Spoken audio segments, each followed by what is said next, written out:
why. Here we go. Okay.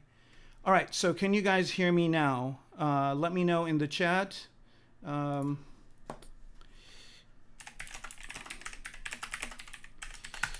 type that in. If you guys can hear me now, say something, because I am showing that it is transmitting. So don't know if you guys can hear me now. So not yet. Okay, well that's really odd. That's very weird. Okay, I have the audio plugged in. Let's try this again. Let me know as soon as you hear anything.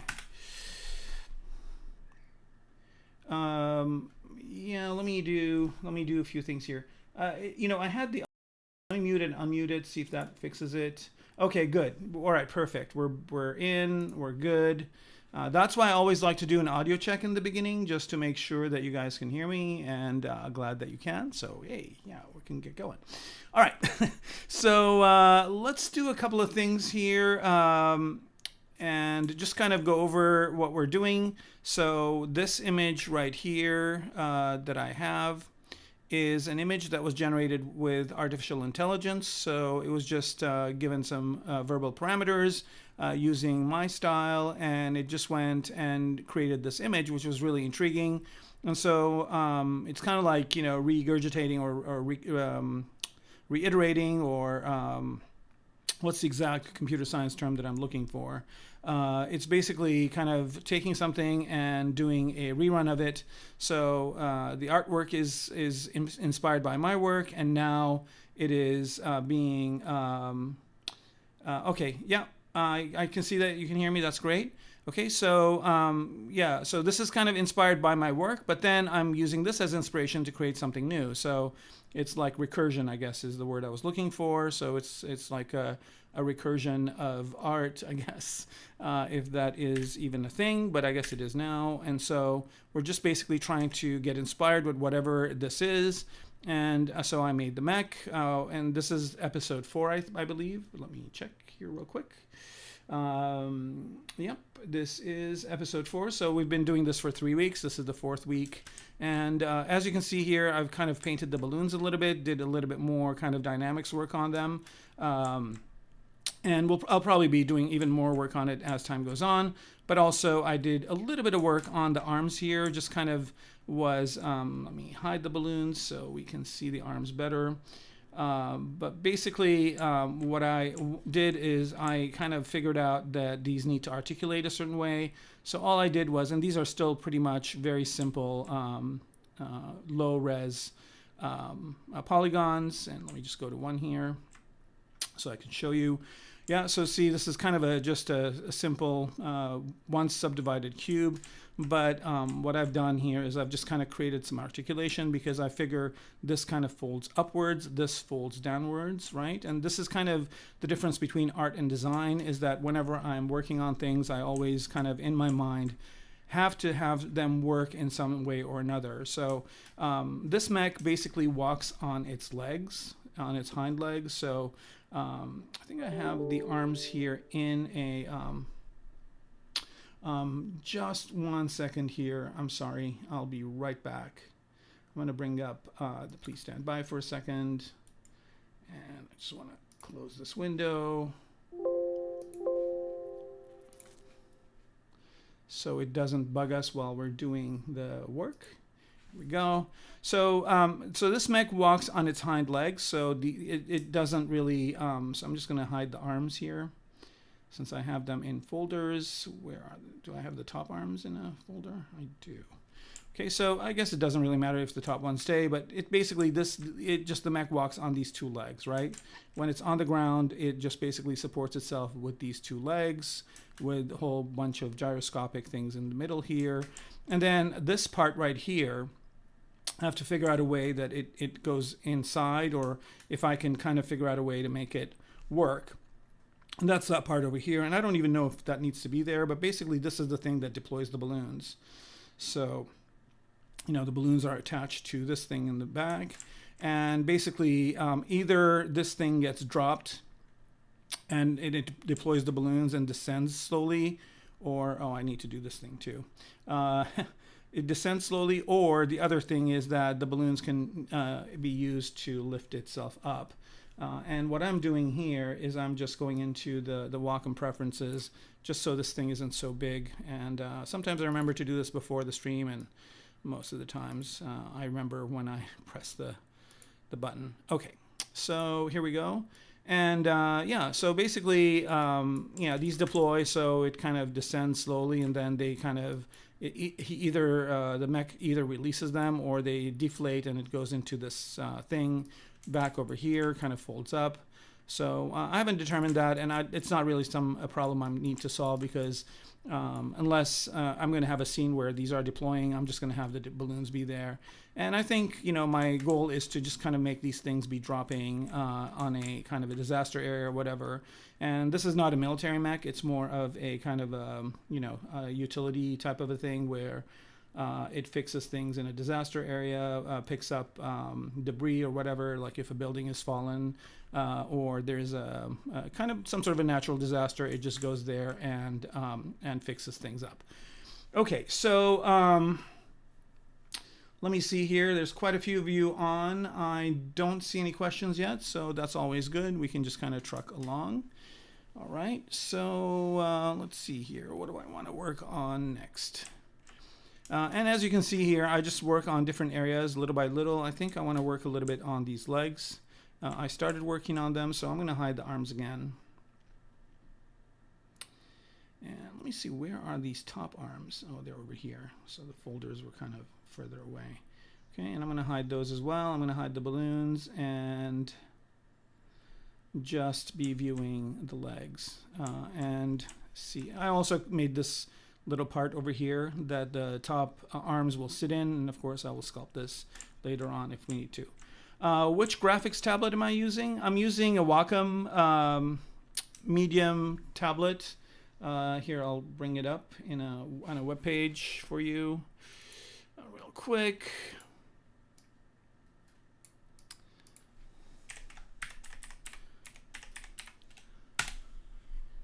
Let's get there. Wacom.com products. Here we go. I'll just bring this over here. So pen tablets. I'm not using a Cintiq or anything. I'm just using an Intuos Pro here, and I'm using the medium-sized one. And I've had this thing for a while. Let's see if they have. Here we go. Here it is. This thing right here. This is what I'm using, and I like it a lot. I've been using Wacom tablets forever. They're really dependable. They're pretty solid. Sometimes I upgrade just because a newer model comes out and I'm just curious to see what it's like, but I have older models that work great from like 10, 15 years ago, so it's a good investment, and it definitely makes your life with ZBrush a lot better. Another thing that makes my life a lot better with ZBrush is a space mouse too, so if you guys are curious about that.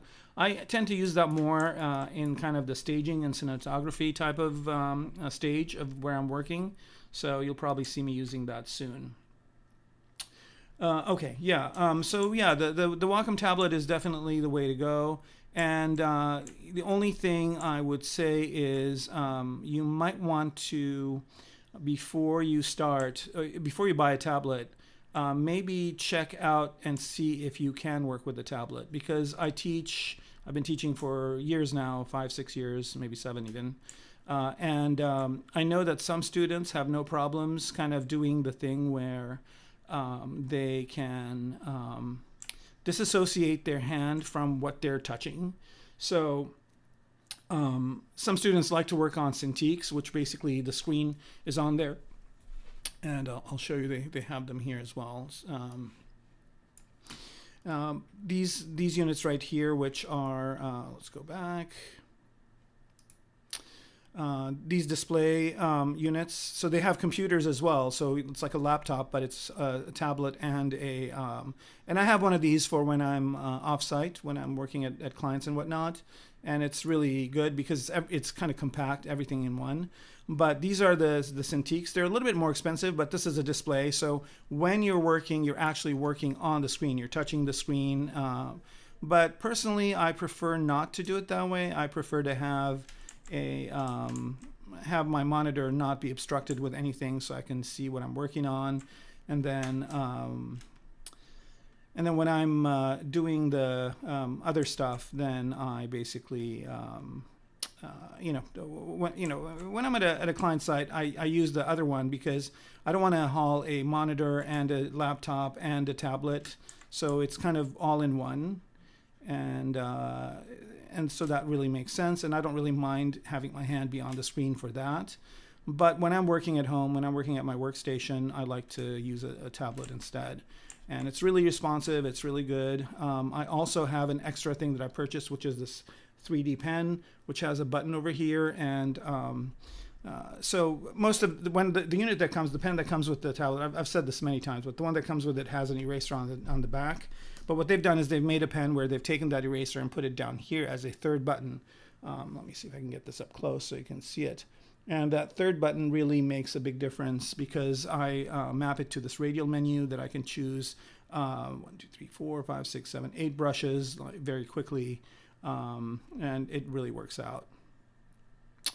So that's the tablet story, which I've probably told a few times during the stream, but the Wacom folks have been great to work with, and it's not that you have to get a Wacom tablet. There's quite a few other ones out there now. There's actually maybe 2 or 3 other companies, but I haven't used their tablets, so I can't let you know if they work well or not. But, it's always good to be able to try it before you buy it, I guess.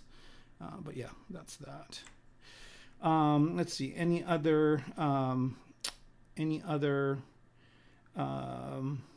questions? Doesn't seem like there's any. Okay, so now I'm just kind of figuring out how these legs are going to work.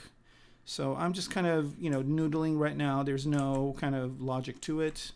And I probably will not be using this specific model right here that I'm working on. I'm probably going to use this as a base. So I'm going to shrink it down a bit by using Deflate. And Deflate is just is the inverse of inflate, which I'm just going to make it a little bit thinner because the actual legs are going to go on top of it. And then what's underneath is this, and that I don't really need to see for now. That's just the underlying legs right here. You can see them as I hover over the subtool. All right, let's hide those, and let's go back to what we were working on, which is this. And yeah, so when you do a deflate, sometimes it kind of crosses over itself, and you can see it here. So if I turn double on, that kind of shows up better. And then I just go ahead and smooth this down a bit. I guess I could just hit it with polish a couple of times too, just to do that. Okay, so right now I'm just kind of working on an underlying shape, and this is going to be underneath what's there. And what I'm also going to do is, before I even get to this part, I'm going to go back to when it was bigger, like this, and I'm going to make a copy of it, just because I'm going to use that to shrink wrap onto what I end up with. So duplicate, and then go back to this one, and then move forward in time. It's kind of a neat thing in ZBrush that I don't see too many people using, which is the fact that you can go back to a previous state, copy what you're working on, and then come back to the state you're in and have a copy of it kind of in a previous state or a previous undo state. I could also remember it by holding Control and clicking on that specific undo state as well, but I just kind of sometimes you develop a workflow, and even though there's a better way to do it, it's just so ingrained in how you work. It takes a while to kind of get on with the new way of doing things. And I see that with a lot of ZBrush artists. There's just so much that if you kind of build muscle memory around something, it might take you a while to get to what you want to do. All right.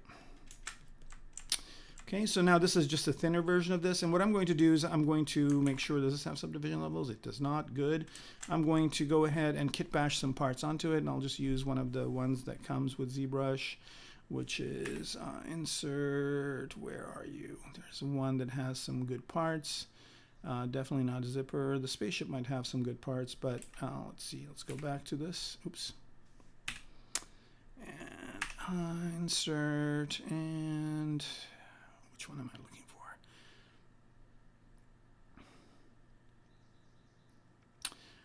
Mechanical parts. Let's go with this one, and let's see if there's a piston of sorts. There's a few. Let me see if there's... And again, I don't really need these things to be very precise or accurate because they're going to be showing up underneath what I'm going to have. Let's go ahead and start with this one right here and pop it over this way.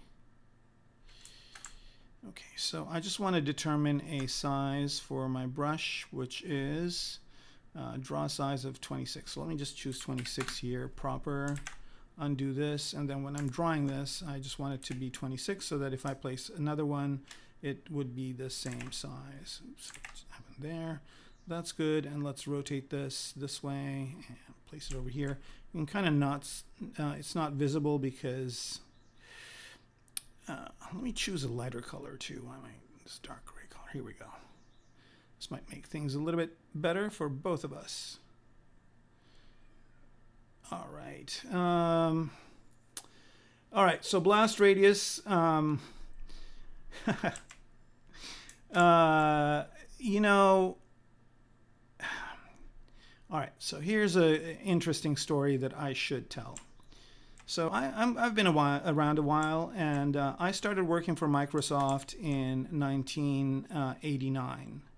Okay, so I don't know, probably, I don't know how many people on the chat have been around back then, but 1989 was when computers had just kind of started to become a thing. And the programs that were kind of big deals were like a word processing program called WordPerfect. And then there was a spreadsheet program called Lotus 123. And these programs were a big deal. And then, you know, people started to make more programs. There was DBase by Ashton Tate and all these different software packages. And all of them had a different user interface.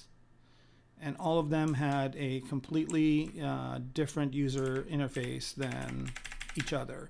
So file save, for example, was a different thing in each of these programs. And you know, working for Microsoft, that's when we were starting to work on Windows, and we had Windows 286 and 386 at the time, and we had you know, Excel was kind of the killer app, and then Word came out afterwards, right? And the main thing about these two programs, and the reason why they succeeded over the other two, which were kind of the dominant applications, was because they had a common user interface.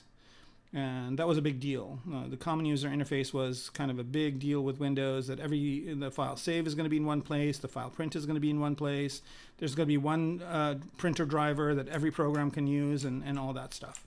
And it was really successful, and it was great. So, and the reason why I'm mentioning all this is because I kind of came from that world and then started to use ZBrush, and for the life of me, I couldn't understand why, you know, there was no file save. At the time, there was no file save.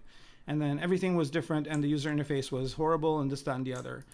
But as I'm learning to use ZBrush more and more, I'm discovering that actually ZBrush is the application that has the best user interface. And the reason why it has the best user interface is because you can completely customize it to the way you work. So, I mean, you see me have my custom menus or whatever, so you basically just record yourself working, and then what you can do is you can just go in and make your own user interface, and that will make life a lot easier for you. So that's why I highly recommend customizing your UI so that you're no longer using ZBrush's user interface, you're using your own user interface, and you're doing the kinds of things that you want to do. And hopefully that makes sense. So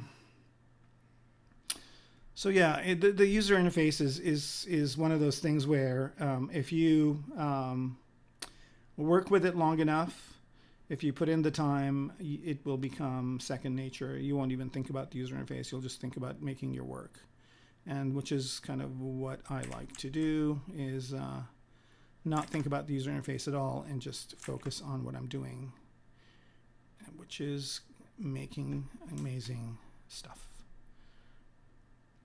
And, you know, just to kind of give you an idea of the penance that I paid for having that opinion initially, is that I thought, well, you know, ZBrush has this really kind of difficult user interface, but there's this other program, and it's owned by Autodesk, which is like a really big deal company, called Mudbox. And I actually wrote a book on Mudbox. And, you know, and you know, I discovered very quickly after I did that Mudbox was nothing compared to ZBrush. I mean, just with the sculpting capability, the brush system, just everything about ZBrush and the things that you can do, you can't do with Mudbox or any other program. I think they are uniquely positioned to have a lot of amazing capabilities. Now I'm going to do a no-no here, which is have two parts be different sizes. But that's okay, because again, this is not stuff that's going to be visible. This is just stuff that's going to be underneath. I just want it to kind of drive the shape of the cloth when I pop it in. Right, so there's that. So it kind of gives the illusion of there being some sort of piston system in here. And again, I want to go ahead and separate all these out. So I'm going to do this. Split it. So yeah, definitely of all the programs that I use now, ZBrush it has the best user interface in all the programs that I use, and so that kind of tells you my kind of journey with the ZBrush UI. And it's everybody says that. Everybody who is new to ZBrush says, well, you know, the user interface, this, that, and the other. But reality is that their user interface is really smart, and everybody else is just kind of not. Okay, so I've got these weird little pegs down here. I don't know what their deal is, so they gotta go. Let's get rid of them. Oops, don't want to do that.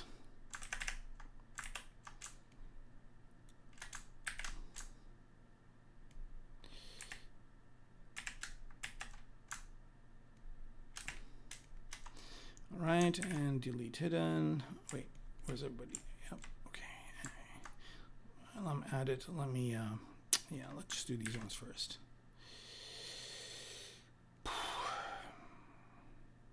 So yeah, no, the ZBrush UI should not be your deterrent in any way, shape, or form. But then again, you know, there's preferences. People have preferences, so I'm not going to hold you against it. There are other programs, you know, that you can try that are digital sculpting programs, but you will not get all the feature set that ZBrush has. But you might get other things. Who knows?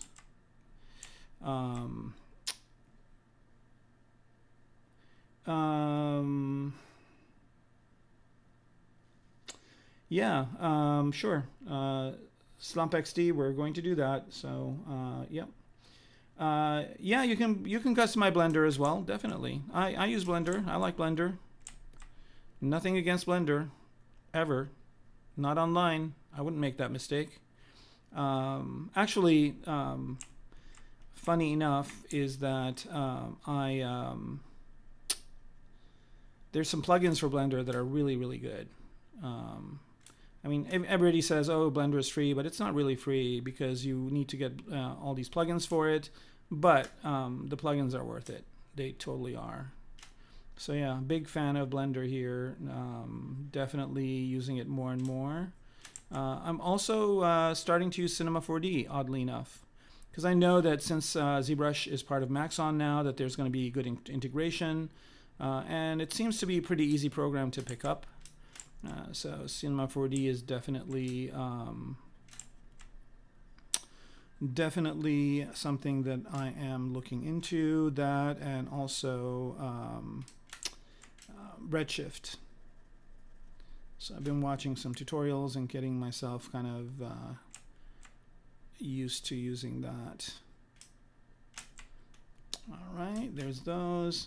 And then let's pop one of these cylinders. Let's just do both of them. Why not?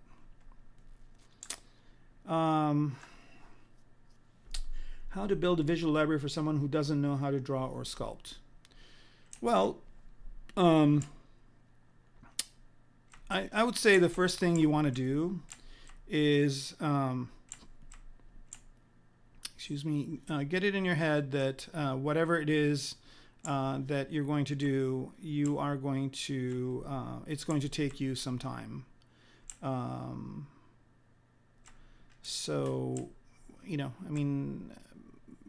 you're not going, you can't be a baby and know and have the kind of experience a older person has. You know what I mean? So you got to go through the growing pains.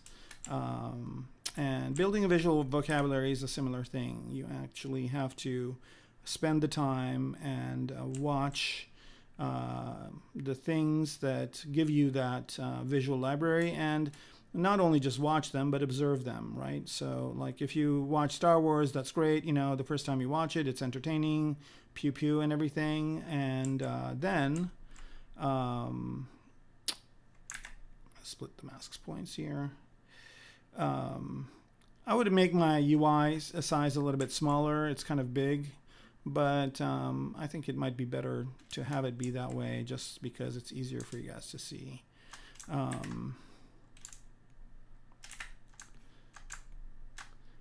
Yeah, so the first time you watch it you get entertained, but then the next time you watch it, start looking at what the different shapes are, what the designs are, see why things work and why they don't work. Why does the X-Wing work?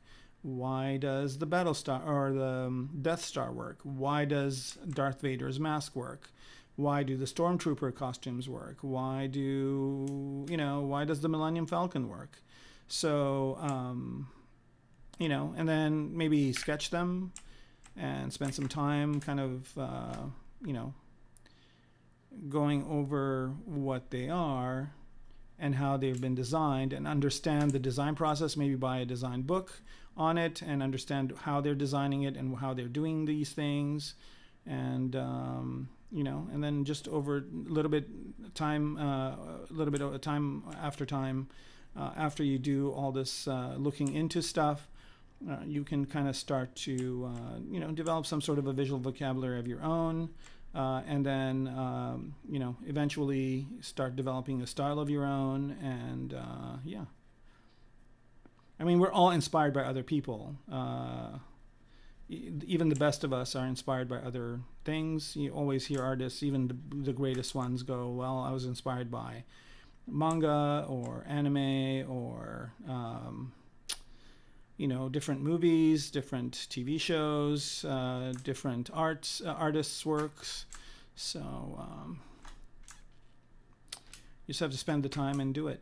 That's all there's to it. And you're going to have to want to do it as well. I mean, it shouldn't be a chore. If it's a chore, then you're doing something that you don't want to do. Hopefully that answers your question.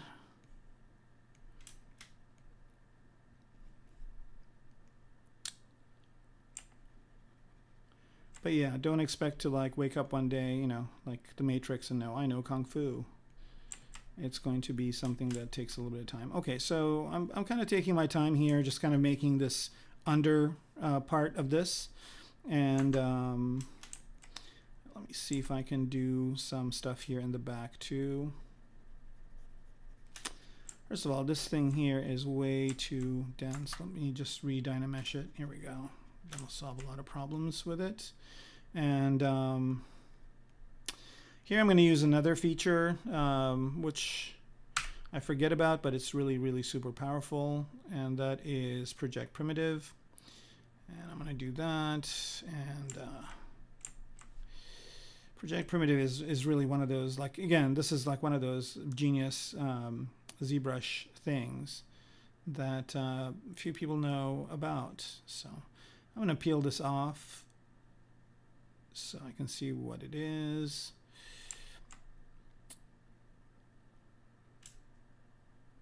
There we go. I just want to get these cylindrical shapes here. And what I'm going to do is just shrink these down and project these inside of the leg. like this. So this is just another way of doing it. I use the kit bash, but I'm also using the project primitive and placing this inside here.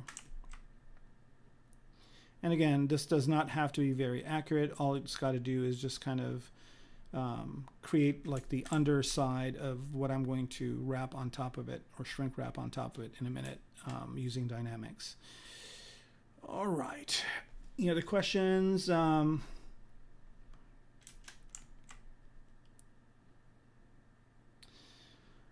Yeah, unfortunately, I mean, I remember I was the same way when I first saw people using ZBrush and they were really good at it. I was just like, oh man, you know, I want to be that good. I want to be able to do what they're doing, but it takes time. And what I didn't realize at the time is that that these guys weren't really amazing ZBrush people. They just were really amazing artists. And so that really makes a big difference. You know, you have to have the fundamentals down. All right, I'm just kind of getting the opacity of this thing just right. And now, so see, now it's just actually projecting outside of, it's projecting onto this area, and I just need to get it to where it works. So about there is good. Let's see what the topology looks like. Okay, so I don't really need that much of that there. So let's do a little bit of, where is it? Okay, well, didn't accept that, so I should just still be able to edit. Okay, I can. All right, and what I need to do here is change this tessellation to be a little bit as less as possible. That's right, that's good. And now I can just smooth this down.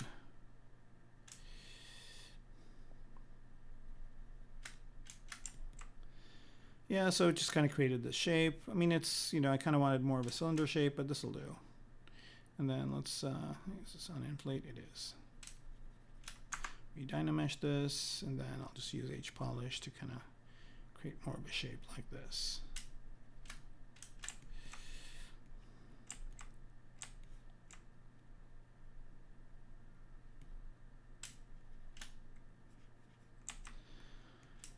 All right. Just inflate this part. So again, this is just all the underpinnings of what I'm going to put on top. I don't really care about what this looks like because I'm not going to see it. I just wanted to create some underlying shapes so that I can overlay it with the next piece. That's all good here. Let's just kind of do this part right here. Oops. All right, I'm going to save this. Let me just solo this out. I'm going to save this part. This little dangly gangly thing here I don't really need right now. So I'm just going to go ahead and use the knife curve. But before I do that, I'm just going to do a quick save and see if you guys have any questions.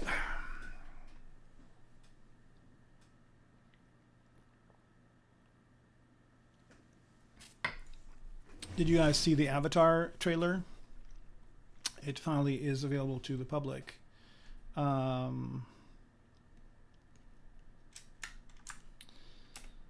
see. Bam. Okay. That's amazing. It just worked right off the bat, but there are some little doohickeys over here. So let's get rid of those.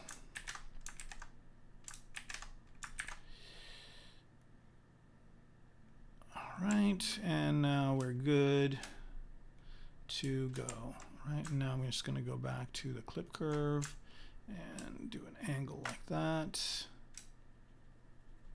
Because the leg's going to bend backwards, right? So I kind of want to give it that area to do it in, and then I'm going to inflate this part right here because there's probably like some big machine part in here. And that's going to be doing that work. And again, I could be doing one of two things here. I could actually be designing what's underneath it, or I can use the Shinkawa exit and just do it kind of like Metal Gear Solid, where it's kind of covered with some sort of fabric.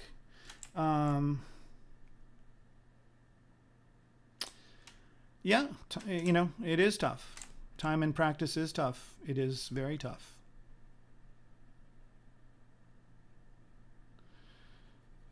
That's the one thing that you have control over, hopefully, is your time, and you choose how to spend it. And if you spend it doing certain things, then you reap the benefit. And if you don't, then, you only have yourself to blame, really. Okay.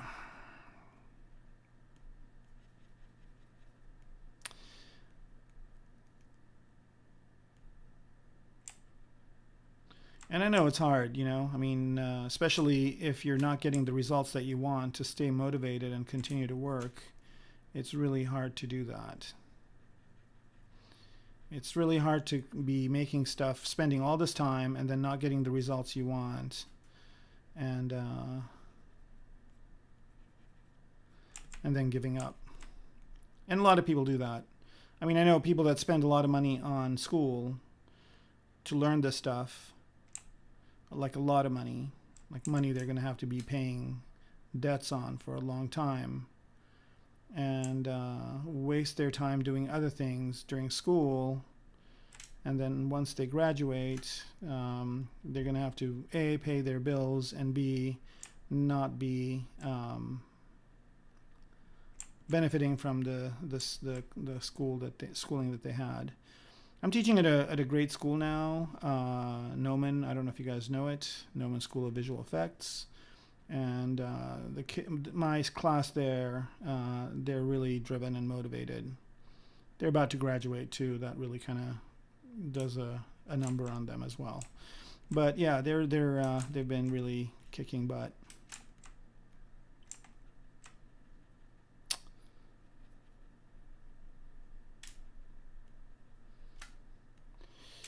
All right. But, they all work hard. They work all the time. Same thing with some of my classes at Art Center, or some of my students, I should say, when I had them at Art Center. They worked really hard. Some of my students at Otis worked really hard. So, and the ones that really did work hard, they got good jobs, and they're doing really well. And a lot of the ones that kind of were not really interested in it are doing something else, which is fine, It's not for everybody. School is school. You learn how to learn as well as learning, the subject matter. So I'm sure they're applying what they learned to other things. All right. All right. So we just have like one or two people talking this time, and we got quite a few people on. What's going on? You guys are like in a coma? Friday night?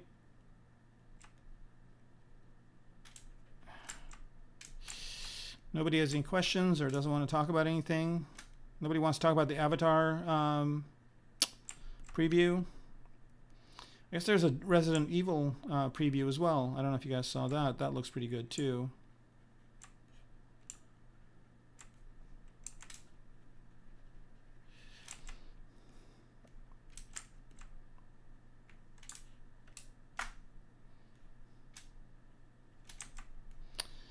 All right, so this is kind of looking good as kind of an under area. So now what I want to do here is I'm going to apply clay polish to it just to see if I can get some interesting facets. This might not be something we're going to keep, but let me, I'll just hit it with clay polish a few times. See, that kind of gets you some of these interesting type of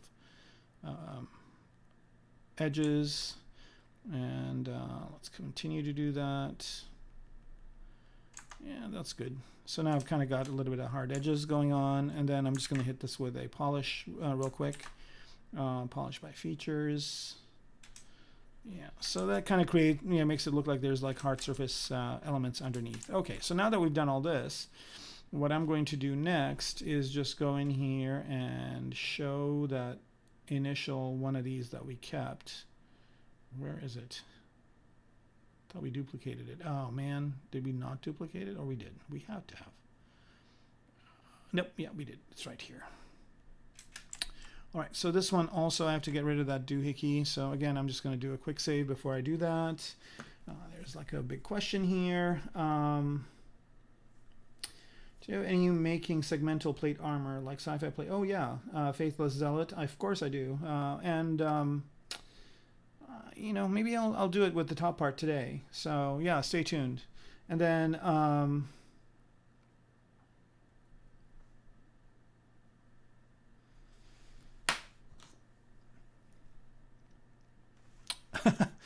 this is just the leg part. I guess that's what you're asking. Canal du Southia.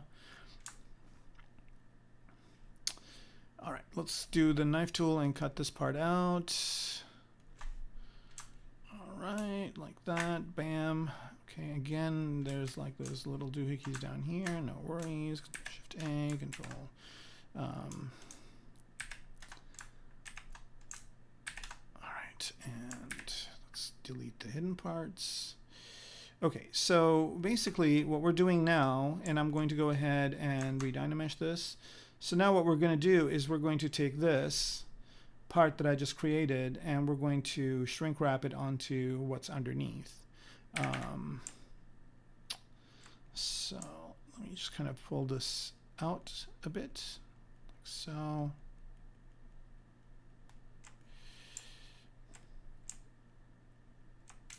I've got AccuCurve on. I'm going to turn that off. I've been modifying, you know, I was talking about UI earlier, so I did some changes to my UI. I'm actually going to have to add another line under bottom here. So, you know, my UI is ever changing. I think for version 2022 of ZBrush, I've got maybe 12 or 13 UIs already made. Okay, so now I've got this kind of going over what was there. And just to kind of, so you guys can see, I'm going to turn transparency on and you can kind of see what's underneath it. Okay, and so now what I want to do is I want to wrap this, or shrink wrap this, and for that I'm going to use dynamics. And let's see, question here.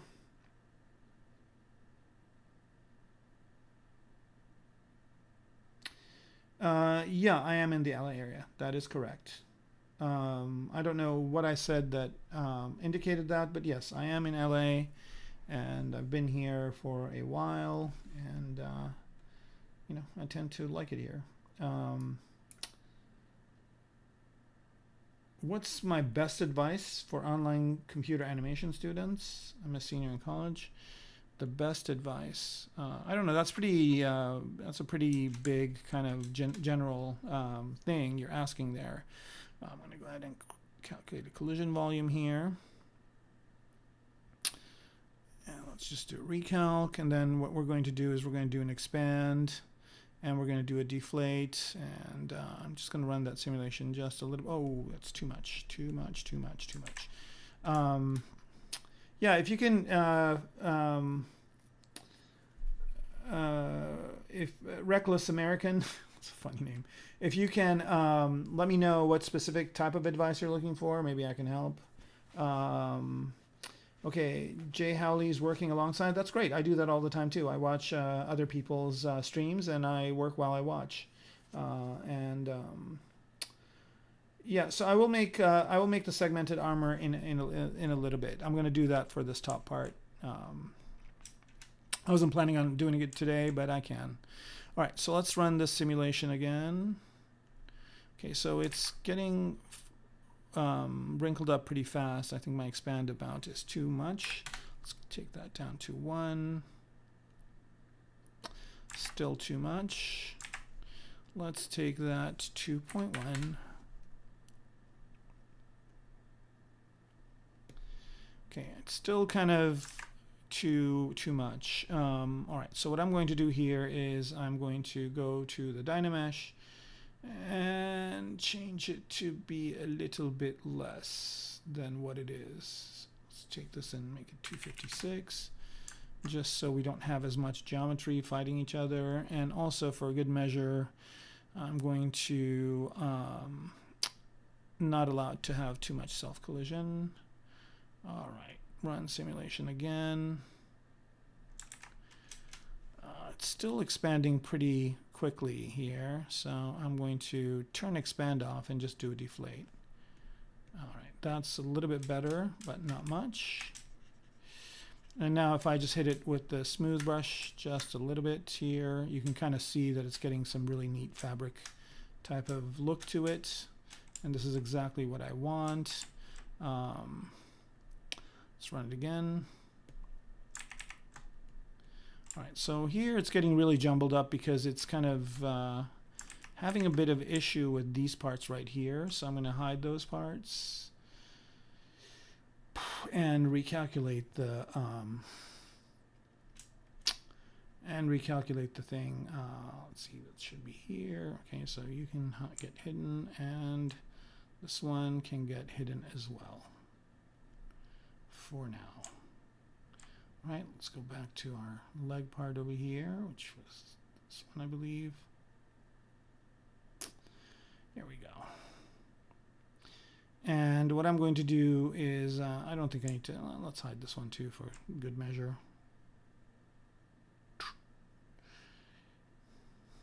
All right, so now I'm just going to recalculate the collision volume. I mean, this top part isn't really going to affect it at all, and this bottom part really isn't going to affect it. And I'm just going to undo this back to the beginning. And one more time. Nope. Right about here. Let's run that. Okay, there's that. All right. Got a lot of questions coming in.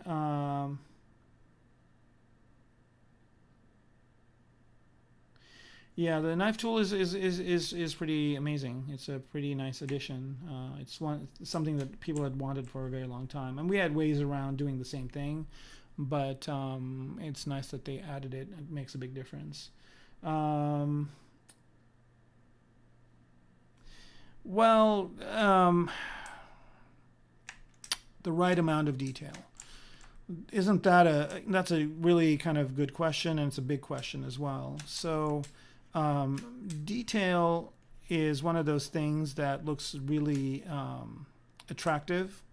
Like that's what people, you know, like when they look at my work or they look at other people's work, they go, "Oh my God, it's so detailed," and the detail stands out because what's underneath it is good. So if you have a model that has a good kind of underlying structure, then the details will look good. And if you have a model that does not have good underlying structure, you can add as much detail as you want, and it's not really going to help it. I hope that's making sense.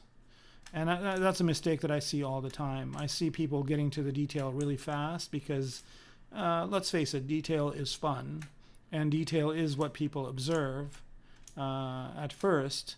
But really, if you think about it, you know, detail really doesn't make the image. What makes the image is what's underlying, and then the detail just adds to it. So like this leg over here, right? So you saw that I made this leg in a very, very simple way, and it worked with that simplicity. And now is when I'm kind of adding this kind of fabric detail to it. Yeah, so you can see that that totally makes sense when you have a good underlying base, that the detail will follow.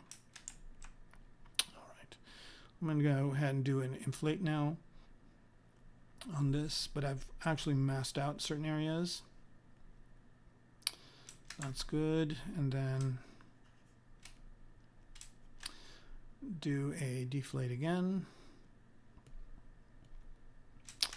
Yeah, it's getting really wrinkly really fast. Maybe if I reduce this to 0.25, let's see what that does. Simulation. I guess it's just going to do that, so I'm just going to go back to when I had before. This actually is working really well.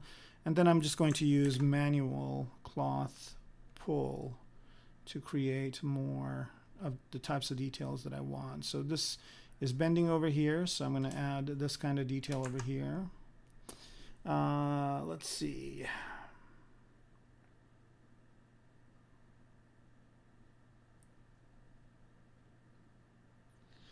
The thing is, I'm not teaching at Otis anymore. I taught there for 5 years, I think, but I'm not teaching there anymore.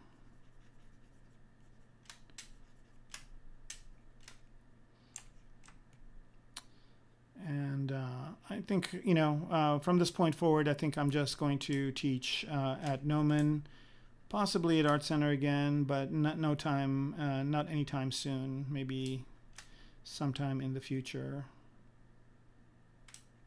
Work is getting really busy, so I only have time to teach one course, and so right now I'm going to be teaching at Noman for the foreseeable future.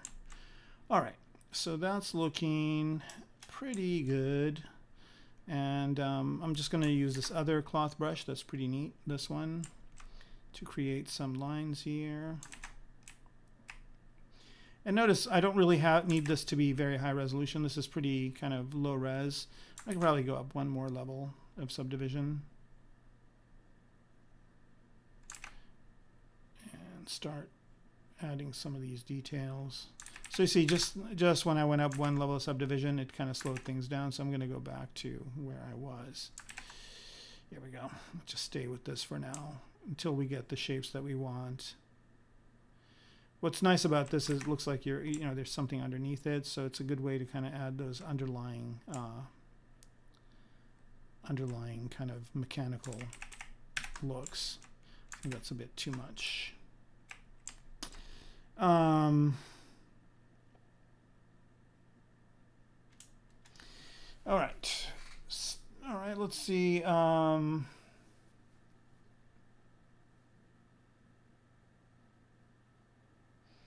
Faithless Zell. When did you go to Otis? What year? Was I teaching there? Was it longer than 5 years ago? And then, let's see, Undergraduate Advice along the lines of what do you think separates okay students from great students that you see going in for life? What advice do you... Well, okay, so you have 2 questions there. I think what separates good students from not so good students is... I think that really when you're in college, you no longer need the teacher to tell you what to do. Like, go read this book and go do this thing or whatever. Usually the students that I see doing well are students that are self-driven and self-motivated. So they come into lectures already having done the work for the previous lecture, and also, being ahead of the curve and seeing what the lecture is about, doing some preliminary work with it, and then, coming into class with some level of understanding of what it is we're covering. And also, good students are present in class, like they're not dozing off or, thinking of other things. They're really focusing on the class itself and asking questions and keeping in tune with what's going on. And then I see some students that just basically are checking their phone and, doing other things, texting with people, maybe watching something on YouTube or whatever. And it's just amazing to me to know how much money those kids are spending on this class, for me to be in front of them and for them just to be wasting that time. So I think the biggest advice I can give you is be present. All right, Hallie is saying, yeah, polish a turd all you want, you still have a turd. That's true. That is true. Here, and I'll make this a nice turd color, and then we can kind of pretend that we're polishing a turd. How's that? I'm just kidding. I'll make this lighter color so you guys can see. All right, so here I've basically got this type of a thing, and I can just hit it with smooth just to kind of get some of those details to wear down. And notice here, again, I don't want to inundate myself with too much detail yet. just because I want to see what's going on. I think that's enough work on this section. Let's bring all the pieces back and continue working on somewhere else. That's another thing I always like to do, is not stay in one place for too long of a time, because you kind of get obsessed with it and then you basically make it look worse than it is before. So now I just want to see how this looks with the whole thing, and it looks okay for the most part. I was hoping to get a little bit more details, but I think this works for now. All right. Yeah, you know, there aren't too many artists that share their first ZBrush sculpt. You'd be surprised. Some of the really great artists out there have had some really royal turds when they first started, for lack of a better word. But over time, it gets better, right? So, and they don't usually show that stuff. So when you go to ArtStation, I mean, you're always going to see, like, you know, or ZBrush Central. When you go to ZBrush Central and you look, you're always going to see some amazing stuff, and then you're going to see some really crappy stuff. And I don't usually worry about it, because all the people that have crappy stuff, if they continue to work and continue to post, their stuff gets better and better and better over time. But if you post something because you want to get likes on it and you don't get likes, and if people critique you and you don't want to listen to what they're saying, and you continue to polish your turds many times over, then at some point you will give up. And that'll be that. Which, again, there's nothing wrong with it. It's all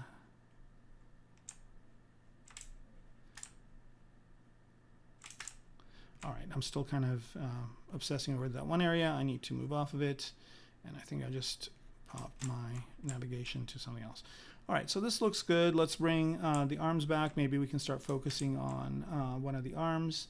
And I'm really not going to do much detail on the arms, because they're just, you know, they're just pieces that lift stuff. So, I mean, the function of this one right here, this arm that's pointing downwards, and let me hide the other ones. So it's like arms 3, arms 2.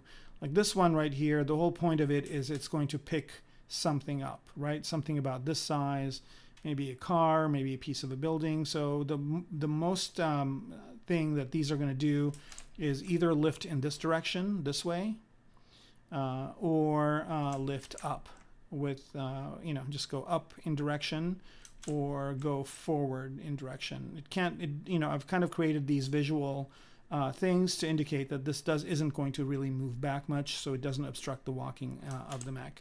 Right, so this is just basically a heavy lifting arm, and then the other arms are more for adjustment, right? So if, like, this is lifting it, this would kind of hold it together, and the top arms would hold it together as well. So the top 4 arms are more for just kind of holding something in place, but the heavy lifting is done with this kind of big arm that's down here.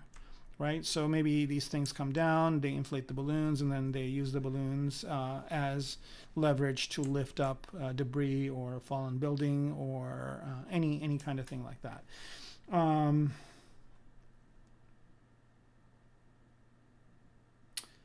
Kathleen ran you out. No, nobody ran me out. I just, when the pandemic hit, I kind of wasn't really interesting in teaching there, and during the pandemic, and then I just never went back. They're, you know, they're an interesting school, but I think Gnomon is kind of more my my style. And I went to Gnomon as well, so I have a certain affinity to that school. Same thing with Art Center. Not to say that the other schools aren't good. It's just you can't do everything. All right, there are these weird floaty things over here. I don't know what they're from. I don't know if you guys can see them. Here, I'll see if I can zoom in. Yeah, these things right here. So what part is this from? Oh, this is ZC rig. Okay, let's see if is there anything hidden. so wild.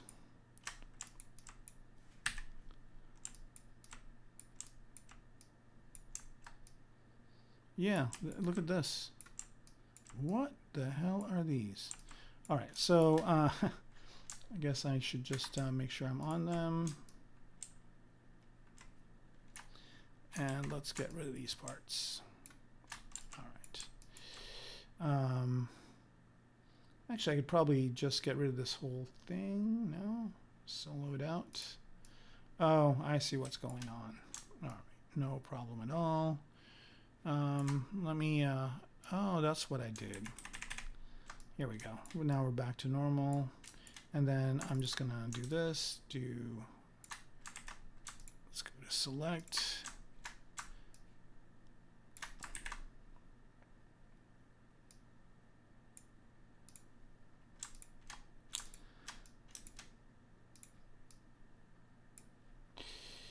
Yeah, let's see. So Faithless Zealot, you didn't say when you went to Otis. What years did you attend?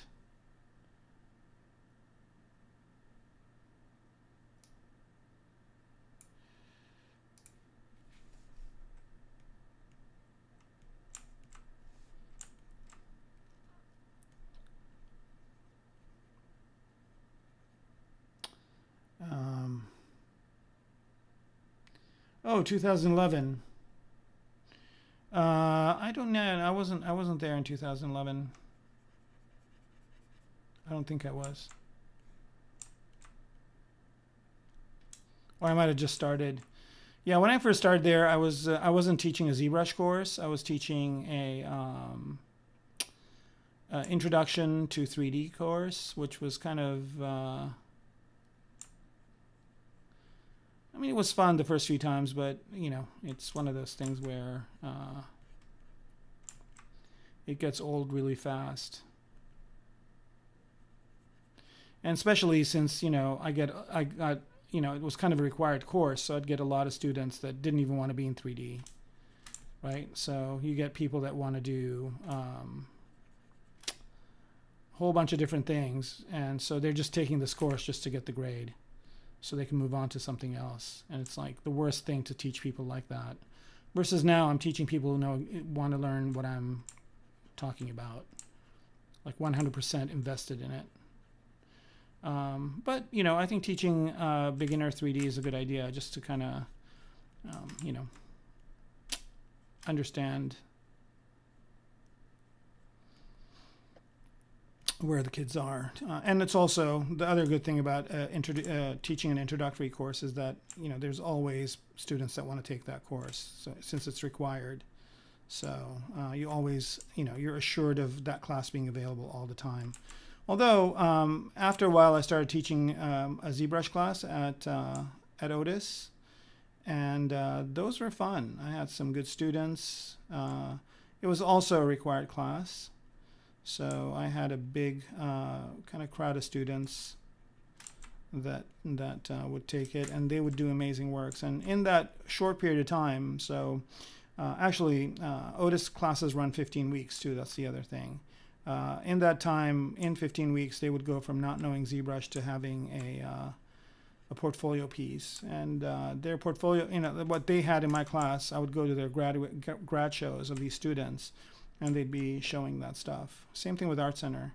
I haven't taught at Art Center for a while now, and they still put my students that I taught there, their work in their catalog. But that was fun. Art Center was a lot of fun. I loved that school too. Anyway.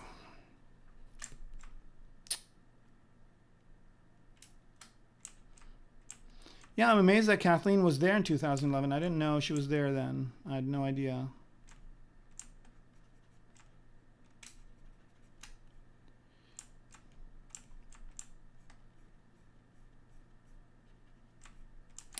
I have no idea if they're still there. I don't know how they did with the pandemic. I have not really, unfortunately, kept touch. I've been super busy. Again, I'm still working on this piece, even though I said I'm going to work on something else. Okay. Let's work on this arm. And I don't really have too much to do with this arm. I think I just need to you know, a lot of the kind of the hard surface pieces are done. What I need to do is kind of create a scoop in them so that the parts can come in. So here, I'm just going to go to Polyframe. And let's see, this is dynamically subdivided, which is good. And I'm just going to go ahead and go into ZModeler and inset. Let's say center and border. Let's try see what that does. Nope, but we're going to do it for the polygroup. Island. Something like that. And I don't really care about this inside part. I'm going to Q-mesh it inwards. And I don't know, do I even need to do this top one? Let me see here. Oh yeah, I do. Polyframe again, Q-mesh. Yeah, sorry everybody else. I didn't mean this to kind of be a talk about my teaching, but people asked. So yeah, the avatar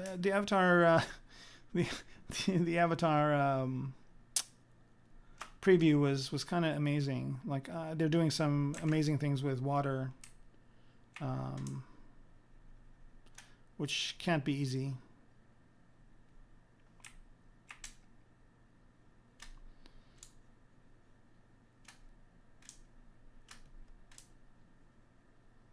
I can't believe they're going to do, you know, 3 more movies, I guess. Three more Avatar movies. That's amazing.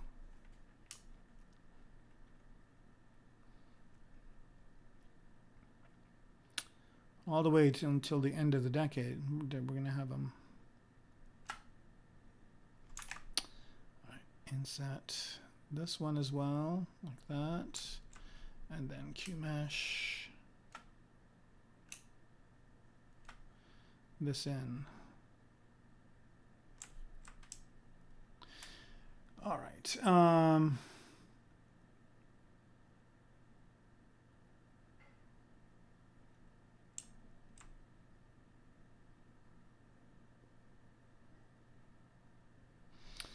Oh, that's I'm sorry to hear that.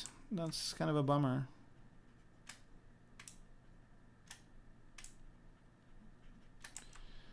Usually when something like that happens, they change leadership. So maybe the new leadership. I mean, you know, while I was there, leadership changed quite a bit.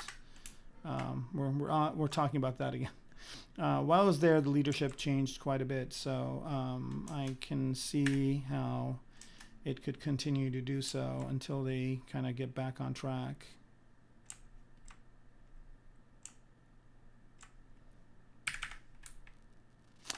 You know, I kind of know Cecil was there. I never really got a chance to talk to him.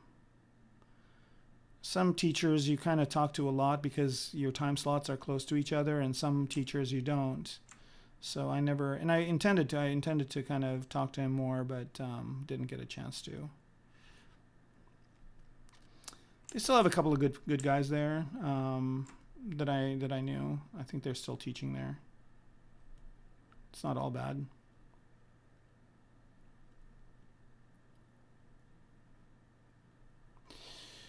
All right. How do you make holes into my geometry?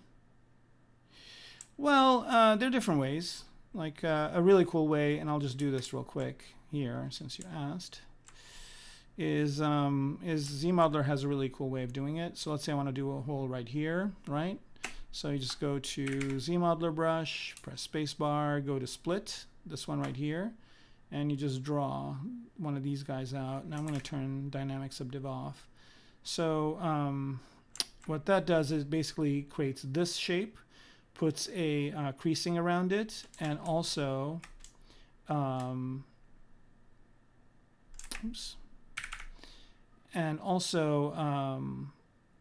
creates a polygroup for you. So you can just go in here and Q-mesh it in.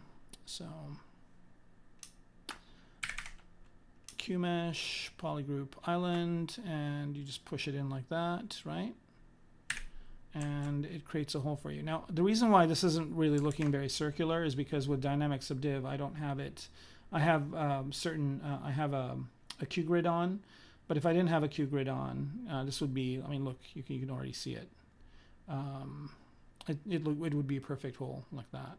And you can make this smaller or bigger, right? There it is.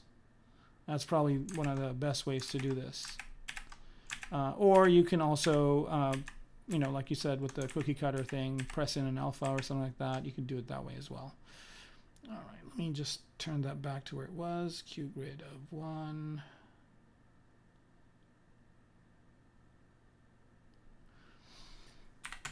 All right.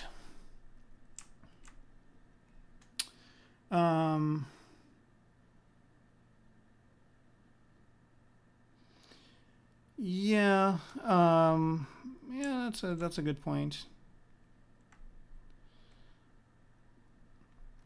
Just like anything else, you know,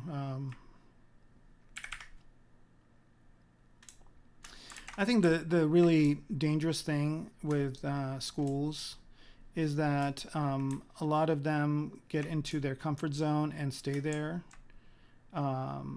Like, you know, they have people that are just really comfortable with the way things are, so they don't want to really change it. Like, I remember they were going to make big changes at Otis right when I joined, and I was there for 5-6 years, and none of those changes happened. None of them, not a single one.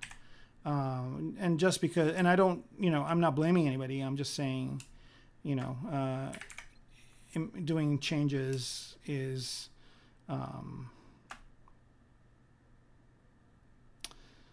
one of those things where they're not going to do it unless they have a reason to, unless, like, you know, they lose students or, you know, something happens where they don't have a choice. But usually, you know, if it ain't broke, the paradigm applies to schools.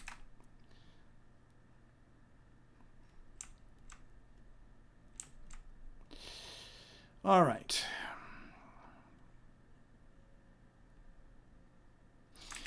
And it's hard because, I mean, you know, initially schools were more a place where, you know, and this is kind of another issue I have with some of these schools, not Nomen, but a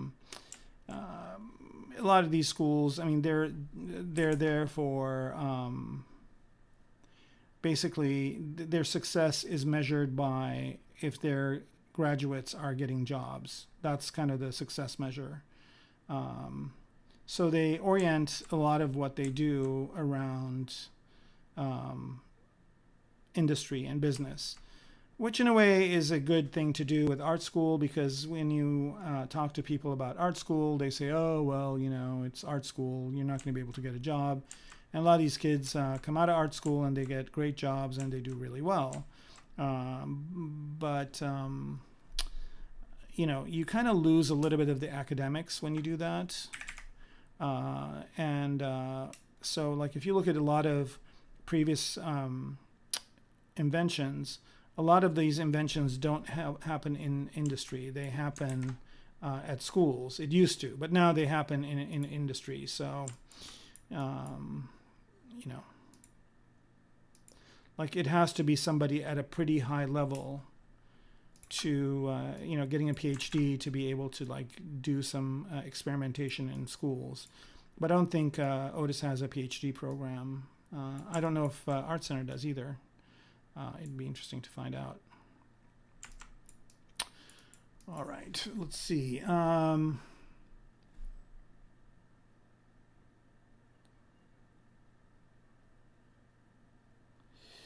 Let's see. Wow, a lot of people.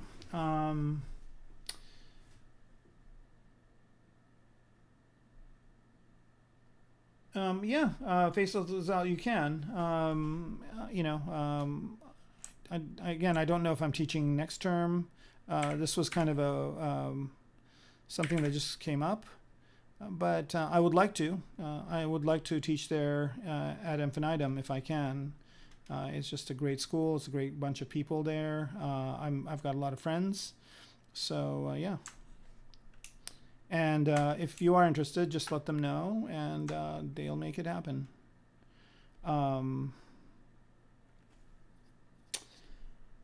Okay, let's see.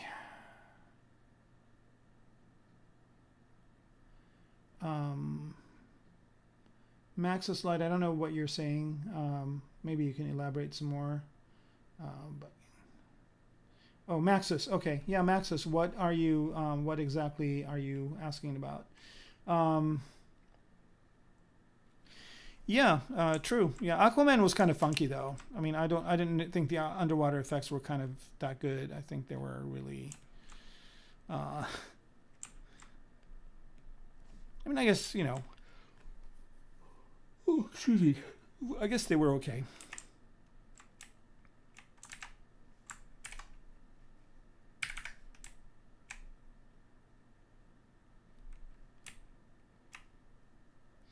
And I remember when I read Aquaman comics when I was a kid. It was so intriguing. So hopefully they'll do more movies. It's a great topic. All right. All right. So now I'm just basically kind of creating these shapes to have little grooves. So the first one took a little bit more time than I'd like. Hopefully the next ones will not take as much time.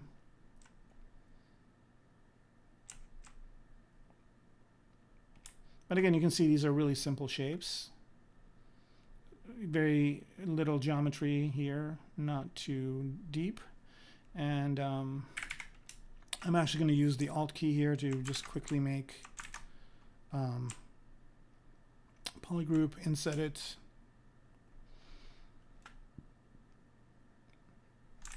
You know what? I'm actually going to use the legacy inset method just because I don't want that extra geometry added to it, which it did up top. All right, let's do this one.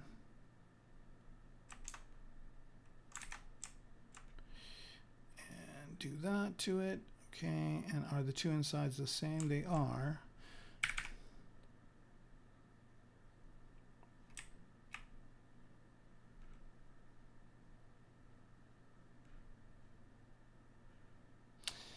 Yeah, I kind of, the pandemic was kind of a weird thing because initially when it started to happen, they wanted us to go in, and I was like, no, not a chance. Because I didn't know. Nobody knew when this thing started what it was going to turn into. I mean, knowing what I know now, it might be different, but there were no vaccines. There was nothing at the time. So it was kind of a good time not to do it. All right, QMesh, Polygroup Island. I want this to go in, but not to attach itself to this. So, yeah, maybe move this in a bit. Let's see. Okay, so you guys are kind of being quiet. How are we doing on time? We're doing okay. That's exactly what I want. Maybe push it in a bit more. That's good. Let's do the same thing to the top. Once, twice. That's good too. And I'm going to, just for good measure here,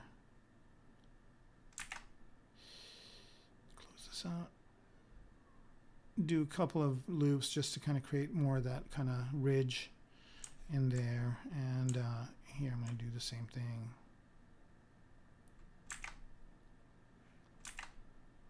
Come on out. Nope, not that way. What happened over here? All right, let's just do this again. Here we go. That's what I wanted. And push it in once. Oops.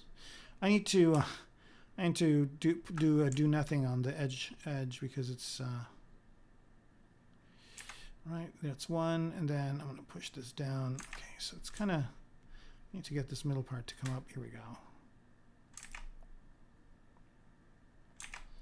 Is QMeshing polygroup island? It is. So why isn't it going in? I guess. Let's try this one more time. There we go. I just was coming at it from the wrong angle. All right, just kind of smooth out these edges over here. And let's see what that looks like with everybody else.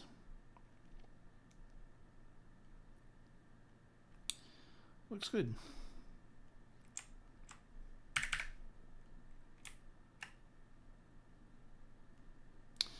So you guys can see here, this is kind of another thing to those artists that are aspiring, is that I'm spending a lot of time doing this stuff, and you got to spend the time to do these things. Every piece you see, you know, every piece by every artist, the artists spend time doing these things. Nobody's going to do this for you, and even if they do, they're not going to do it to what you want to have happen. So there's a lot of, you know, kind of grind that has to happen before, you know, this looks like something I want it to look like. So I was kind of going to end this stream or the season early, or this specific mech early, but it's coming along nicely. I like what it's looking like, so I'm going to give it the due time. Might as well. All right. Sean, that's great, man. That's good to hear. That's what we're here for. That's music to my ears. ZModeler is probably my favorite feature in ZBrush. Favorite feature by far. Like when ZModeler came in, it changed ZBrush significantly for me. Because I used to spend some time in Maya doing some of the things that I don't need to do anymore. So I'm using Maya less and less. And as a matter of fact, I'm also learning Blender. So I'm hoping that I would go to Maya for very, very specific things in the future. Yeah, that way I'm kind of more focused on my work and not going between programs and making sure something comes across right or whatever. Even though with Go Z, it makes things a lot faster. All right, inset island. Let's inset this guy in like that. That looks good. And Q mesh this in.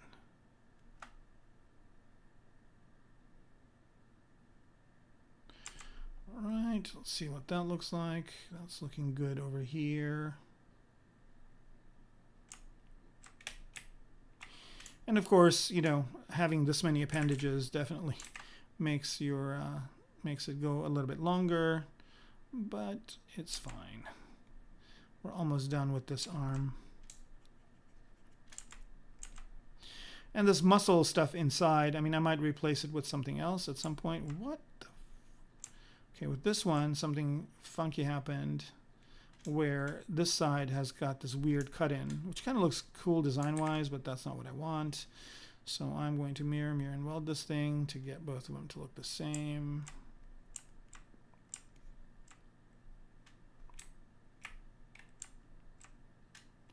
Okay, that looks good. Let's work on this one. All right. So we got a little bit more time to go. I might go a little bit over today. I don't know. I'll see how I'm feeling. I was yawning earlier, so hopefully I'm not too tired. Tea helps.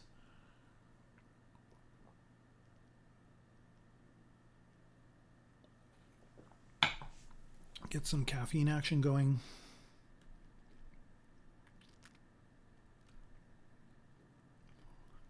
Wow, we got a lot of people watching today. Nice. So my ISP, I don't know if you guys watched the previous episodes, but I changed ISPs. And initially there was a lot of lag and it wasn't working well, but I think they have made their, I mean, I've changed some settings as well. Pixologic helped me get some settings that are working better. And so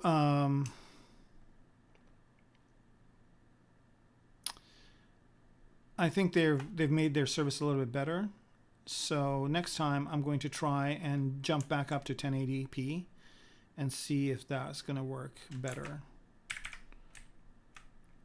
So next time I stream, I might have to jump out if it's too slow and come back in. But you know, it's better to do this at 1080p because that way, you know, you can see what I'm doing a little bit better. All right, let's do that. And oops. Okay, that looks good. Let's You can see here, you know, I'm jumping between hotkeys and my radial menu and my personal menus, just so I can make things go faster, right? And that is, you know, that's kind of why I like the UI in ZBrush, is because after a while, I'm not thinking of the UI in ZBrush, I'm thinking of what I want to do. And then I'm just doing those things with the fastest way possible, whether it's a hotkey or it is a custom menu, or if it's using external things like the Wacom menu here. All right, so I think this is done as well. Stream transparent off. Okay, it is done definitely on this side, but over here, I need to make this a little bit thicker.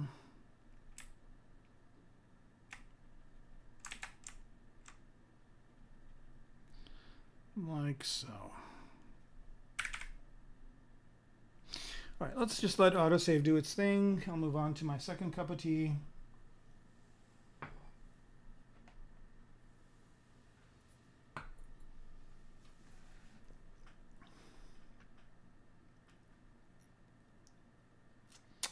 Yeah, sure. You know, I mean, I'm always happy to help out fellow artists. If I have the time, I'll be more than happy to help out. It all depends on what's going on at the time. Sometimes I'm super busy, and sometimes I'm not. And, you know, I always enjoy getting to meet new artists and seeing the kind of work that they do.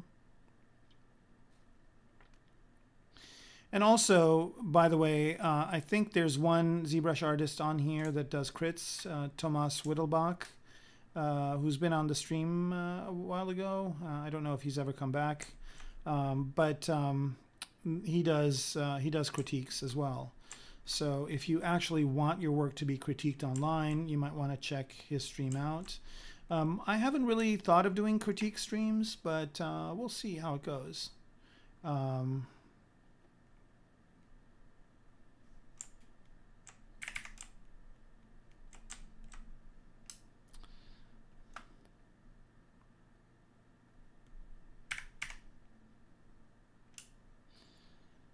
I did for a while do critiques online for a fee, and did a few of them, but then kind of died down, so I didn't really pick it up again. I mean, if there's enough demand, I'll get back to it, but for now, I think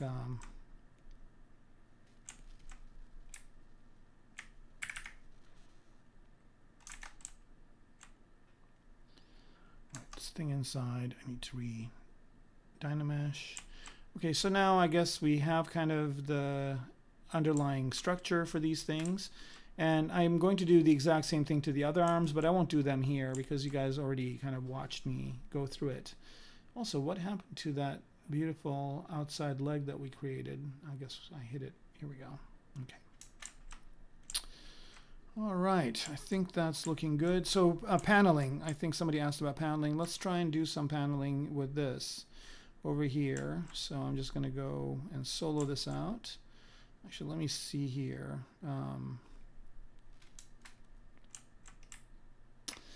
I'm going to go ahead and paint this with polypaint. So I'm just going to choose, let's choose kind of a, actually, let me just switch color here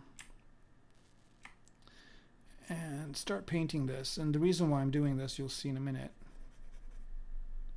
Even though right now it doesn't look like it's doing what I need it to do. Oops. How did it get to move? All right, here we go. So the reason why I'm doing this is because if I hide the rest of the pieces, I'm going to switch to color again. Let's go to a lighter color. So when I solo this out, like the gray areas are areas, it's kind of funny that they're called gray areas, but they're areas that I'm not going to see. So I don't need to put detail on those areas. I should have actually brought up all the arms as well. No, I have all the arms. Okay. Yeah. All right. Okay. So now what I want to do is I'm going to create a duplicate of this. And I don't know if I want to keep what I make now, but I might. I just might. So this has multiple subdivision levels on it.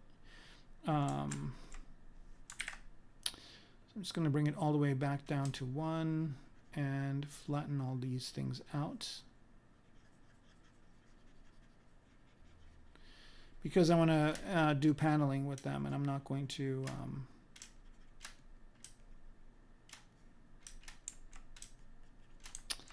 okay, and then let's just go up in subdivision level. Okay, there they are. So I just want to have like a very a slight hint of this. And what I'm going to do here is I'm going to paint it with black. So let me just choose just a really dark color here, and for good measure I'm going to choose an alpha, maybe a harsher one like this one, and smaller. It's got one more subdivision level, so I'm not really going to care about the sculpted detail here, because I'm going to do this exact same thing with paneling, and I might not stick to that idea. I might abandon this, but I am going to attempt to do it just to show you how paneling works, and also it might work, so I might keep it. So here I'm just drawing those details on, just painting them on.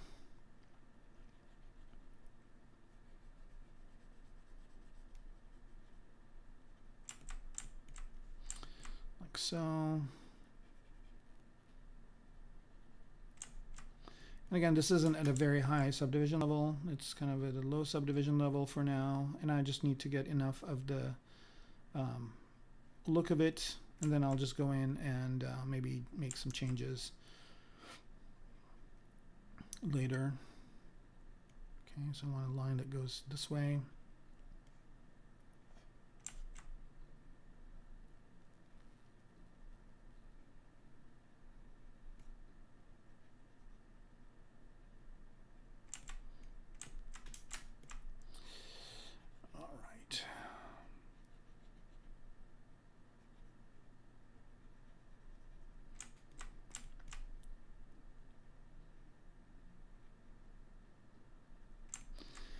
All right.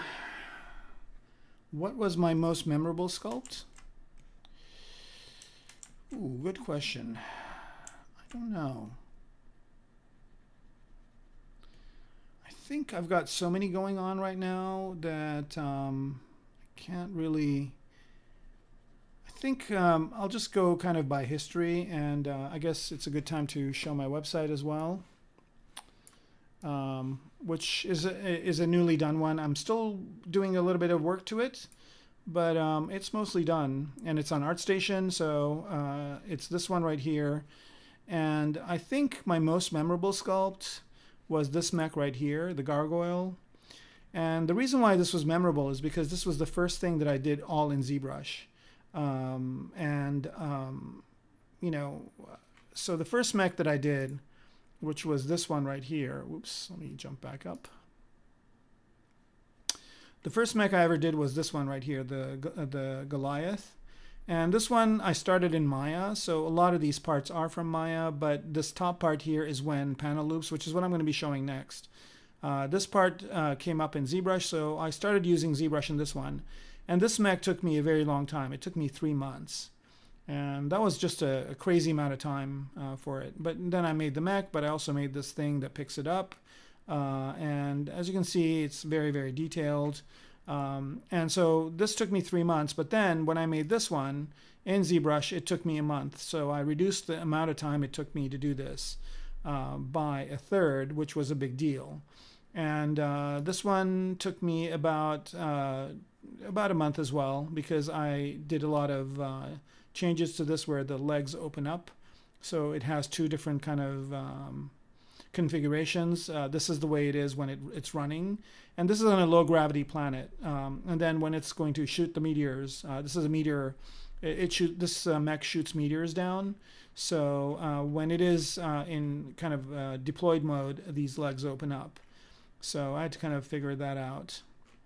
And I did a lot of renders of this, and I was learning a lot of things like in Substance Designer, learning how to kind of put in the surface noise.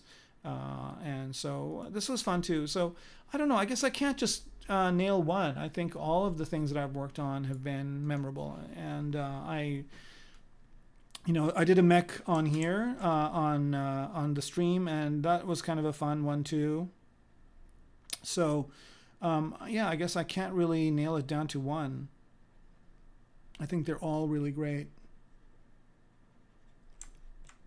I would definitely say a mech would be my favorite, even though I've done characters and other things as well, but I really enjoy doing mechs. I don't know why. It's kind of like cars, but you know, more articulated. So here I'm just kind of drawing, you know, just sketching out what I want the paneling to look like. And then I'm going to go one more subdivision in. Okay, and see, there's a nice little detail here that I didn't include, so I'll add that. And one of the things that's nice about working this way is you can have the two different colors that you're using over here. And if you hold Alt down, you're basically erasing.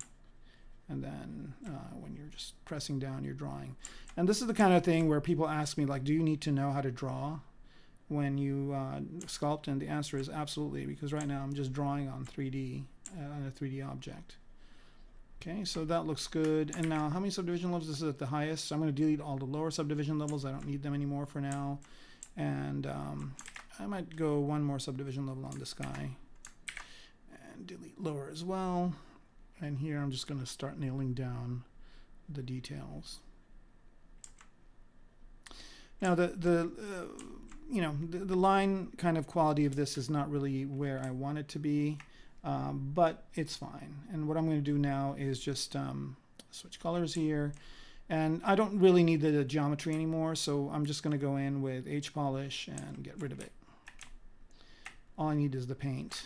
So here I'm just going to use H polish and just flatten all these areas out. Like so. There's probably a better brush to do this with, but this is fast enough for now. Probably planar would be a better brush to do what I just did with, but again, this is working fine.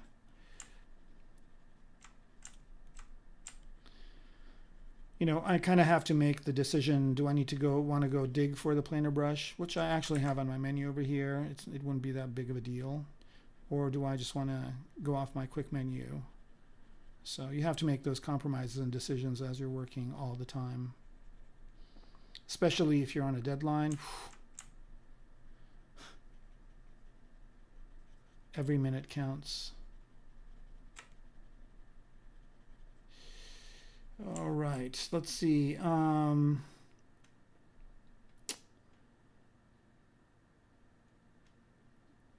late am I on? I'm probably, let's see, what time is it now? It's 8:48. I'll probably be on for another half an hour or so. Like I'll try to go till 9:30 today. That's cool.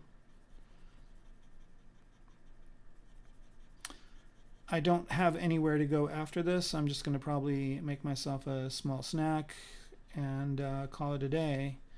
Maybe catch on some shows. But yeah, kind of a nice ending of the week. It's been busy.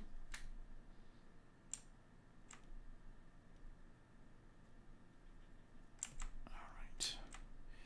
So here I'm just basically kind of quickly adding some sculpting details to this, but notice here that I've basically completely obliterated the kind of the detail. I still have it as poly paint, so I can turn it back on, but I don't have it as sculptural data because I don't really need it as sculptural data for now. Right, so here I'm just kind of flattening out these areas as much as I can. I think I do need to go to one of these other brushes for now. Let's try Planar Cut. This works okay. I think this continues to go, doesn't it? Yeah, it does. I don't need that one. I need let's see if trim normal. Let's try that. Yeah, trim normal works much better for what I'm trying to do here. So it helps me get these facets.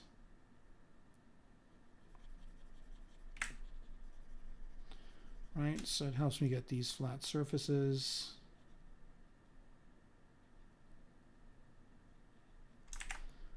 Ate through a lot of it.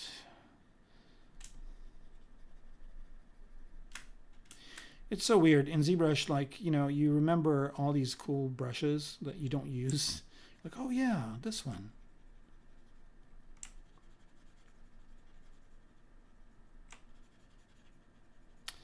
All right, so I think this is good enough for now. I'm just going to try this experiment first. Let me just kind of add a little bit more of the lines over here. I kind of thought this made an interesting detail. And again, I'm just, I would probably give this a little bit more time, but right now we're just kind of trying to experiment with this technique for now. So I'm going to turn polyframe back on, or not polyframe, but the polypaint back on. And these gray areas now, I don't really care that much about them. So I'm going to paint them in. Oops.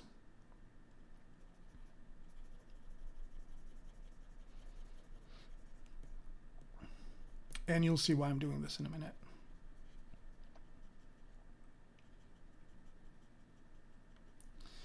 All right, now let me bring everything back. All right, that's good. So back out. And now I just want to go over this paint again one more time and get it to be a little bit tighter.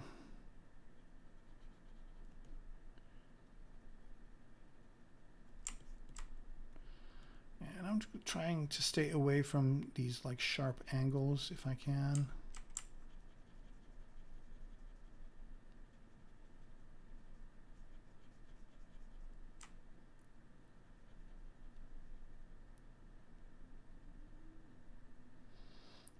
That's good. I don't know where you are in the world, but there's kind of a feeling that the pandemic is kind of over and people are more out and about. I finally am feeling a little bit like we're past the hell we were in for the past 2 years. Of course, we got a war that needs to end too for life to get back to normal. So hopefully people come to their senses and end that too, because there's no point in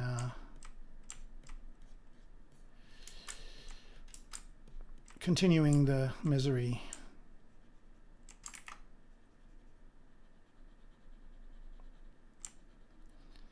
I don't even know what the whole point of it is. I'm sure people have opinions, but in my opinion, diplomacy is the best way.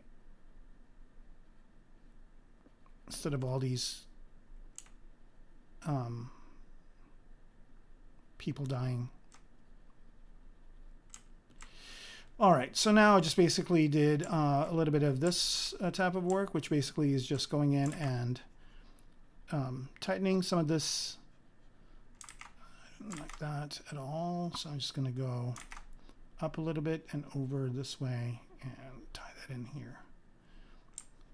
Now the way I'm drawing these, you know, that's another thing where it's just visual vocabulary. They're designs that I've seen over the years and designs that I think look neat.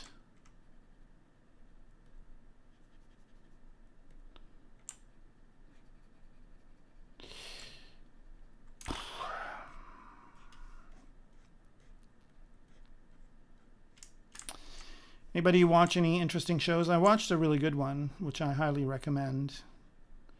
If you guys haven't seen it yet, called The Pentaveret with Mike Myers. It's really funny.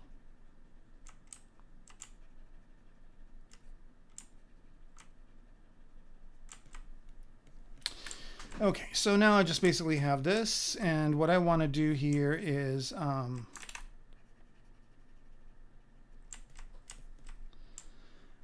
and there are ways you can get this to be a little bit better, but I think this is good enough, like that. Okay, so now I'm just going to go ahead, and this is all one polygroup, like this. So actually, it's 3 polygroups. I'm going to go ahead and make it 1 polygroup, and then I'm going to use this plugin called Polygroup It, which comes with ZBrush.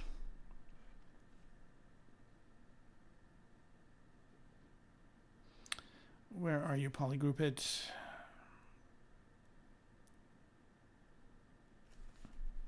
now. Is it up here? Do I?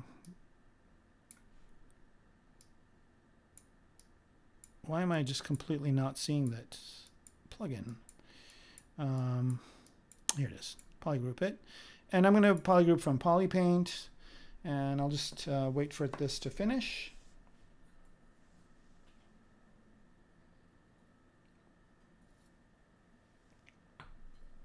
There it is. So I just basically did this polygroup from Polypaint.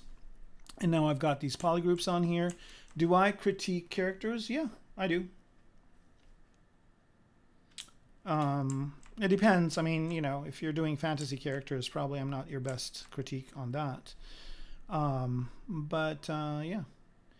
All right, so that's good for now. Let's go ahead and go to polygroups here.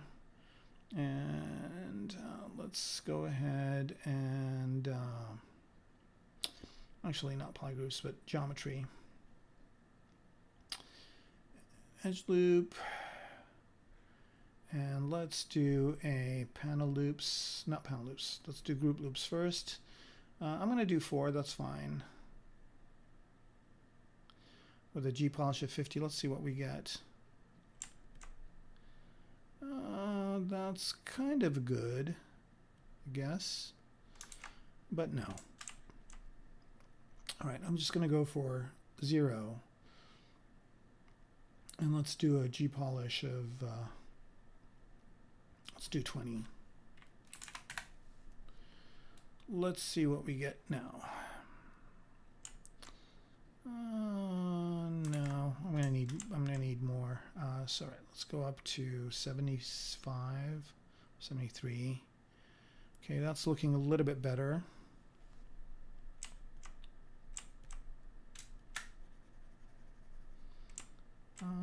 But I kind of need this to be more straight. So let's just do it one more time.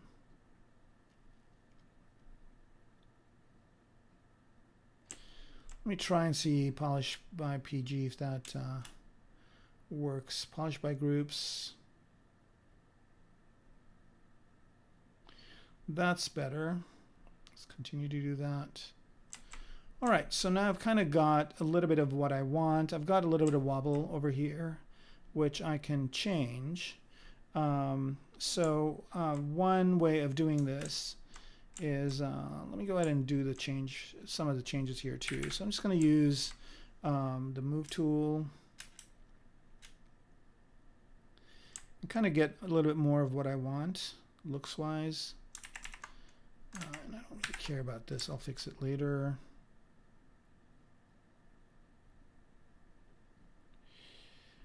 It's good. Looks like I kept some of the sculptural work over here, which is fine. I'll get rid of it later. All right, so I'm just kind of trying to get straight lines here as much as I can. I could probably hit this with polish by groups some more. This one looks like it's a big Mondo one. I can fix it. So if you guys kind of get the idea of what I'm doing, I'm just trying to get the edges between the polygroups to be as straight lines as possible. And then I can just try and reduce the polygon count here for a little bit. I think I can probably work a lot easier if I am working with less polygons. So I'm going to go ahead and zero mesh this. And I'm going to zero mesh, keep the groups, detect edges, and let's smooth groups. Let's change that to 0.5. Let's see what we get. Right, some questions.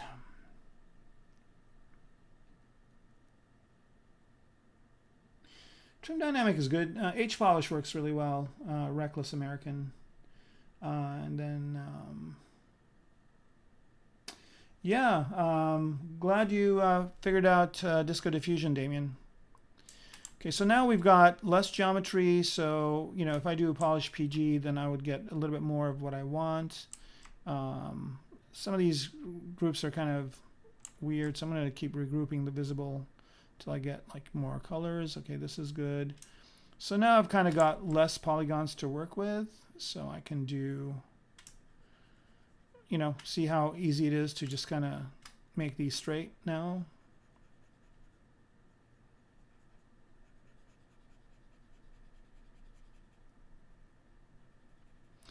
All I want to do is just kind of get that shape initially, and then I'm just going to panel loop this thing and see how good of a result that gets. And this is interesting because I've kind of wanted to do this since I did it the first time with the Goliath mech. So I've kind of want to do a similar kind of thing with some of the advancements that have been added to ZBrush since I did this. So I don't really like this transition over here, but I can probably break it somehow. Let's see, how would be a good way to break it? I think if I just spin this edge, spin, where are you? Spin this edge like this. Nope, one more. Okay, and then I'm just going to take, this polygroup. Oops, it's not poly loop, it is single poly. Take that one and pop it over here. So that creates a more interesting little shape in that transition than what was there before. And maybe move this up like so.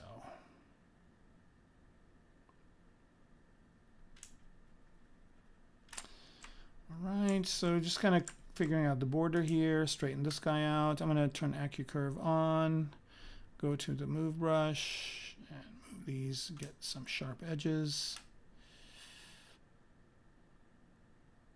So, and again, I don't like this corner here, so I'm probably going to do something else with it.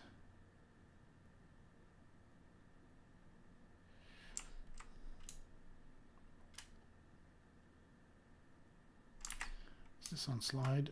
Nope. Here we go. That's a little bit better.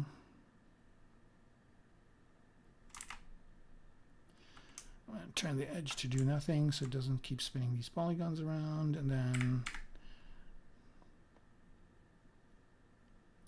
let's see, how are we doing on time? Okay, so we're at 9 o'clock. This is usually when I end the stream, but I'm going to go for another half an hour today just because I feel like it. And this is coming along nicely, and it'll probably take me half an hour to get it to where I want it to be. And I might end up keeping this design, so woohoo. All right, let's copy that polygroup, pop it there. This would be an interesting thing for lights to pop up. Straighten this guy out. So here I'm just basically working on all the different edges. Maybe get these guys to be something like that. Slide this edge over.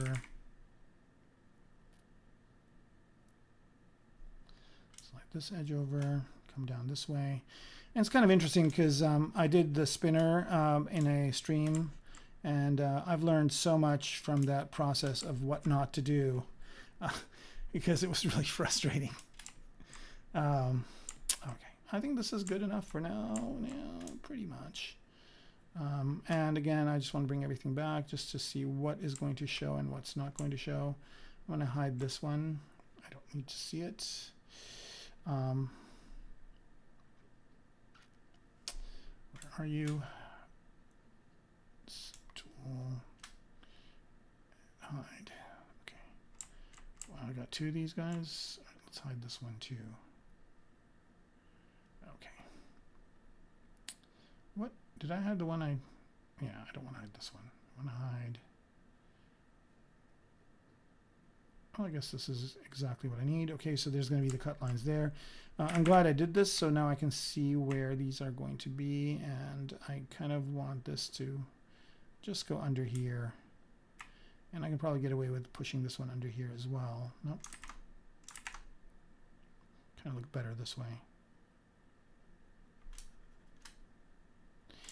Okay, all right, so now that we have this done, let's do some paneling. Before I do that, let me just straighten things out here. Choose a lighter color. Ooh, too light. Maybe like that. And I'm just trying to straighten out this geometry a little bit. Okay, that's good. And then let me subdivide it once. Okay, that's a little bit.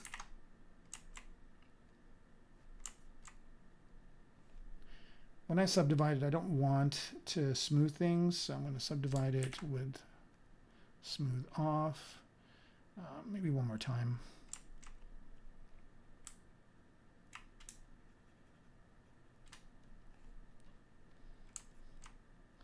Again, this corner here is bugging me, so I'm going to have to go down,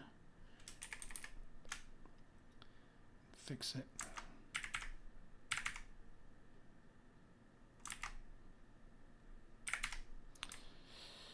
And let's go to slide points.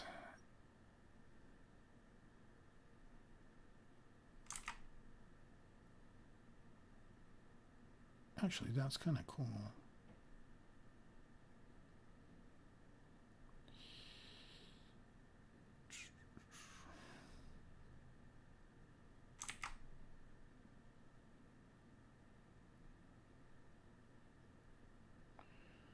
So here I'm just kind of trying to create some shapes to kind of not have these weird corners that show up. So that looks a lot better. And then do the same thing here.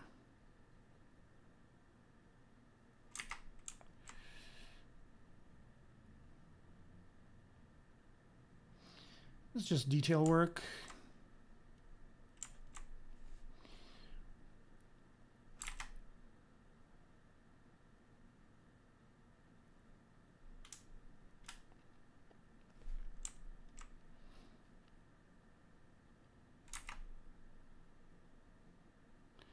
Thing with let's just keep spot grouping. I'm just going to do nothing for face here for a minute.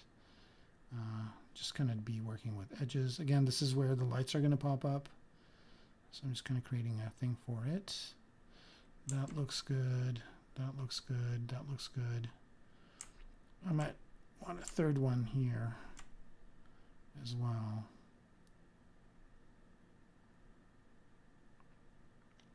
Maybe a fourth one. Okay. And this is all good over here. Let's see what the side looks like. That's good. Maybe bring all these down. Get that straight line over here. Okay. Let's see. Oh, here. Where we go. I got a student. Hey, Brant, how's it going?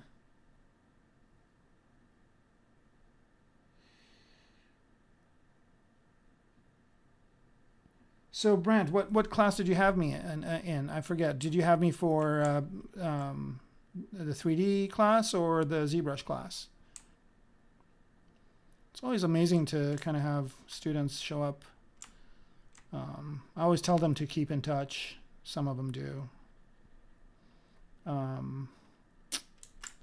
Yeah, what year? That's the other thing about teaching that's kind of hard too, is like, you know, to remember everybody. Especially at Otis, I had big classes with a lot of students. It took me 15 weeks to learn their names, and then they're gone. Some of them, you know, they take my other class, so I got to know them better, but most of them, it was a very short period of time. Well, I'm glad you're doing well. That's great news.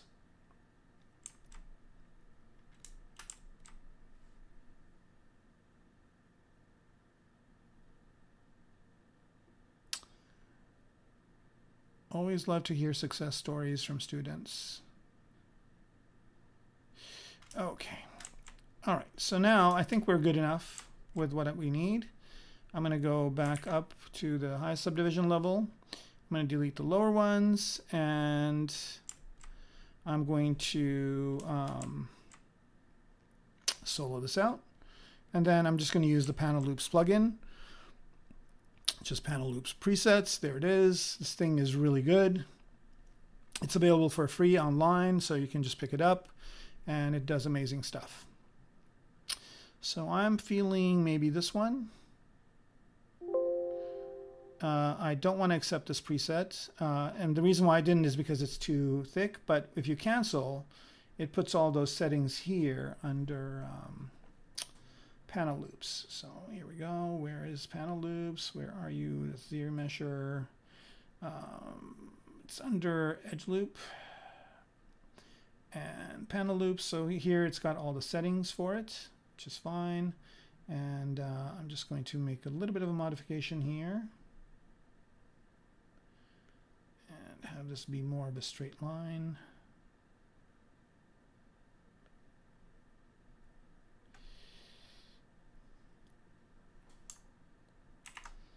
Oop, I didn't want that. All right, so let's, I'm going to do this one more time, sorry. I think I might go for this one instead. Okay, cancel that as well. And I'm going to reset this. I don't know why it's in the zoom mode. No, it's not. Well, this is not exactly what I want. So one more time. Cancel. And let's make the thickness a lot less than what we have. Let's see what that looks like. Okay, that's a little bit better. And I'm going to turn polyframe off. So you can see that I'm getting some nice paneling over here, but that thickness is too thin. So 0.002, let's see what that gives us. That's getting better. Let's go even higher to 0.005. Panel loops. Okay, that's exactly what I want. And that's pretty good. There's a weird thing happening over here that I can fix, probably. This is kind of, I don't really like this, what's happening over here as well. And the light looks a little bit funky, so I'm just going to undo all that, and let's fix those problems here. So I think the way to fix this is just add another thing here that will solve this problem. So here I'm back to kind of working with bigger polygons, but I'm going to go to ZModeler and go to Polygroup. And I'll do a single poly for now. It's going to be a lot of work. Let me do brush size, brush radius. Choose a smaller radius. Oops. And I don't want to do anything with points. I don't want to do anything with edges. And yep, that's what I want, but not that color, maybe this color right here. Okay, and then just kind of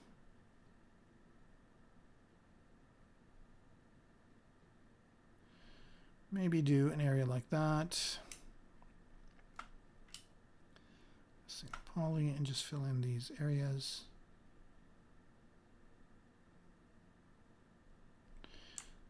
Like that.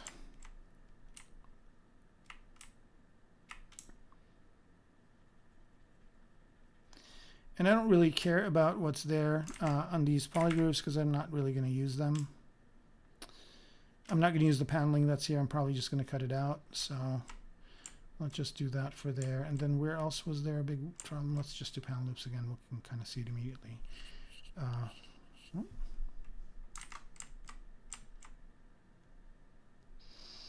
Okay. I don't know if I like what's going on here. I'm going to undo that. Maybe I'll fix it a different way.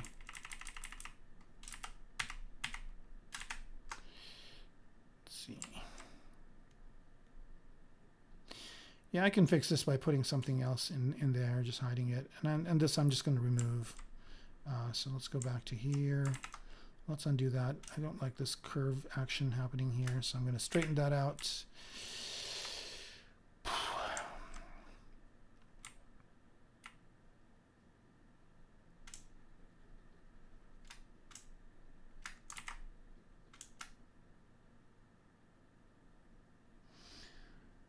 Where can I get a ZBrush hat? Oh, you can get it directly from Pixelogic. Well, now Maxon. They have. You know, it's going to be a while for me to stop saying Pixelogic, but yeah, it's. You can get it from the ZBrush website. So here, I'll show you. You just go to.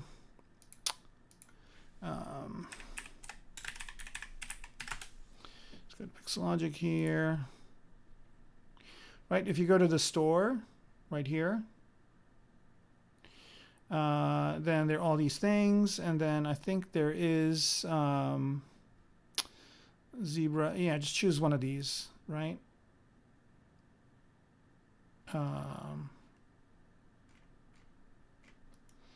Wait, is it no longer? Do they no longer carry it? ZBrush Bridge, Anatomy Tools, ZBrush Core, Home. Well, maybe they don't have them anymore. Wait, let me see.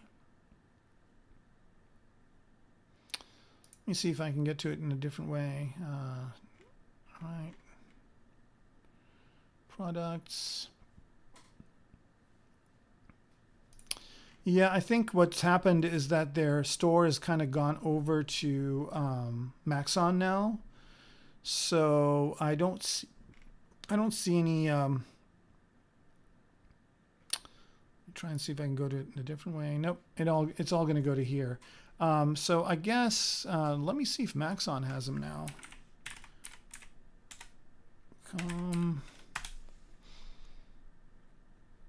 No, not Maxon. ZBrush. Let's see if that happens. Maxon.net. Yeah, it's that. They're in .net. That's right. And if you go to buy here, they don't. I guess they don't have. That's weird. They don't have tchotchkes. Let's see if there's Maxon swag.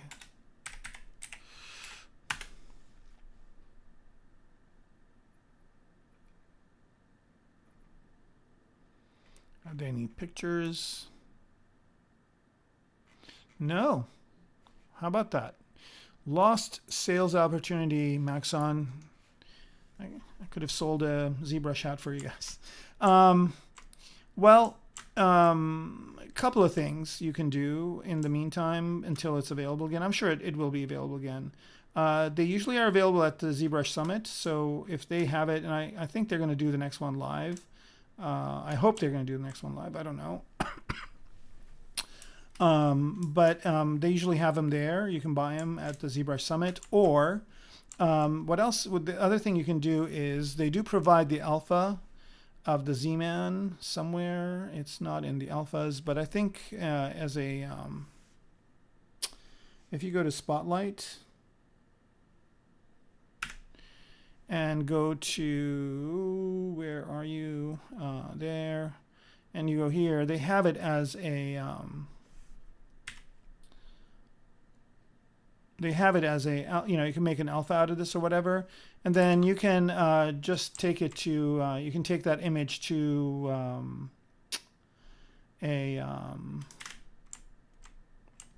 like a hat making place, and they can make it for you. That way you can choose the hat you want. But I've got a few of them that I've gotten over the years from their store. But I'm surprised they don't have them now. It's shocking to me that it's not there. But I'm sure it's in transition thing. I'm sure it will be available at some point.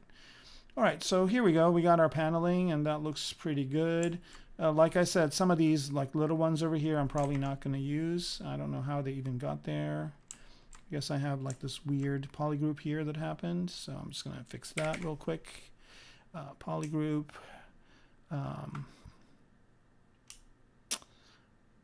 Polygroup island.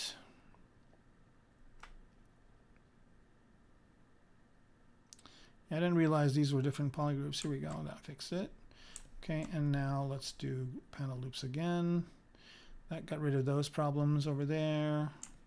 And let's see what this looks like. I think this looks okay. I think I might choose a little bit of a, let's try doing this.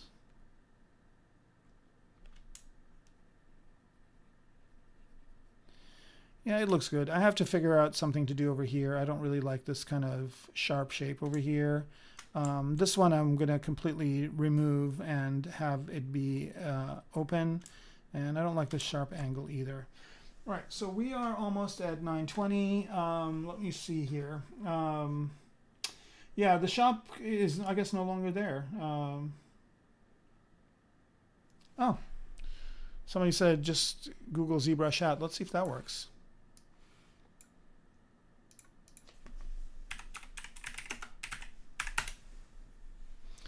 All right, there it is. Oh, wow. Redbubble has them, I guess. You can get them there. Oh, yikes. I wouldn't get that one. I guess because this is on there, so you wash it a couple of times and it's gone. Let's see. There's a couple on Redbubble. There's this one. There's this one. Man, there's like whoa, look at all this. I did not know there were so many ZBrush hats. Wow. By the way, this Japanese book here is pretty good. I have it. ZBrush book. Yeah, I guess you can just get Redbubble ones for now. So wild. I think this is the one that they had, but I don't think it's around anymore. Wow, yeah, I guess they're no longer a thing. Like I said, I've got a few that I've had over the years. And I think this one that I am wearing, the gray one, is kind of a one-off. They just were trying it out and they sent it to me, which I really feel appreciative for because I like the color. Oh,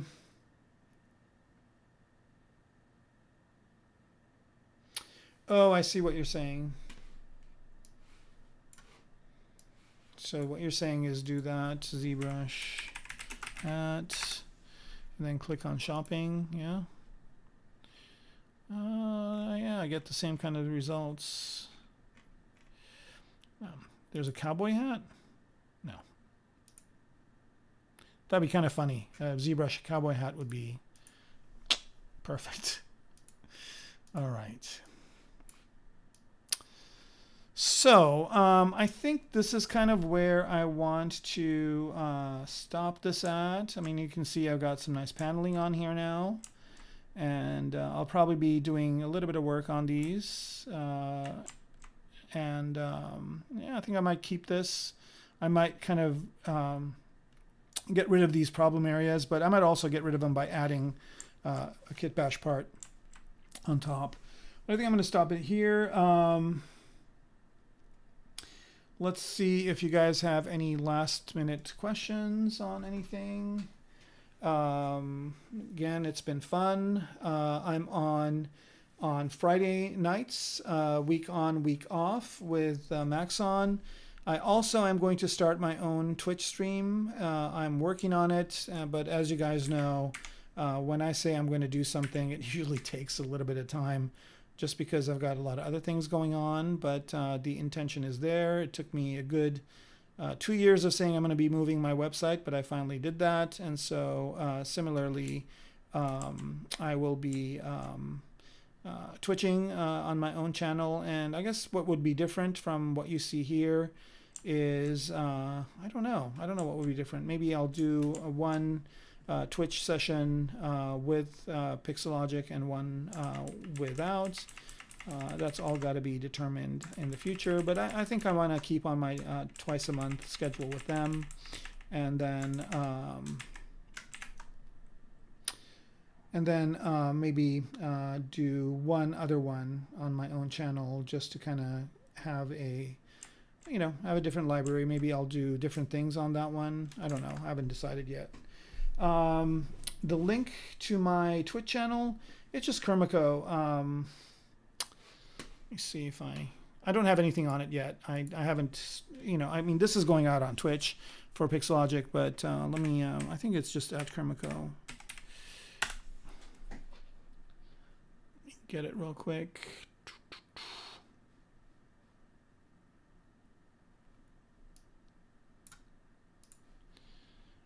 And I think it's this one right here. And yeah, it's just Kermaco, Kermaco, that's it.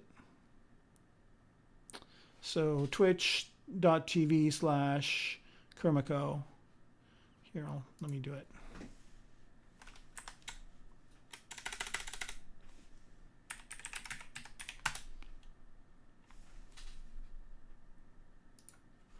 Sorry about that. take me a minute here. Here we go.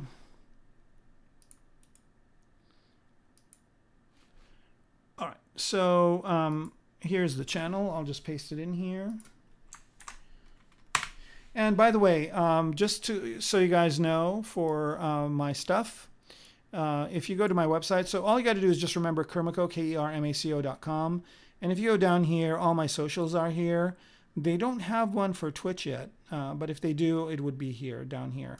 But pretty much everything is Kermaco. So Instagram is Instagram/Kermaco.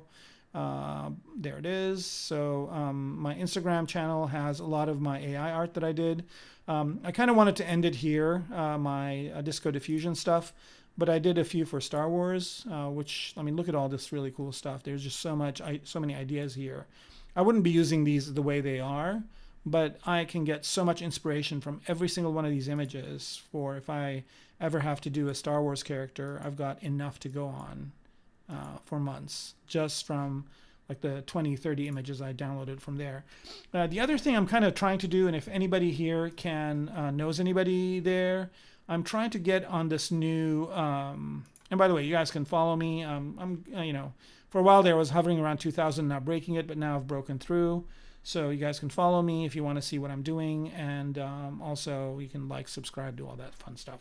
But what I was trying to say is Midjourney is a new AI thing that's producing some really interesting stuff. And I basically applied to their beta, but they're taking forever. So if anybody knows anybody at Midjourney, tell them to get their acting gear and add me to the beta already. I'm dying to try some of their stuff, and I'm seeing some really great results. All right, so I guess this would be a good time to end the stream. I'll just go ahead and bring the balloons up. It doesn't look like we did much, but we did quite a bit of work today, just kind of getting this cloth base for the legs done, and also for this arm, kind of creating all the grooves that these muscle parts in between can go through. So next time I'll probably do the same thing with these arms. I don't need to do them on camera. You guys know exactly what I did.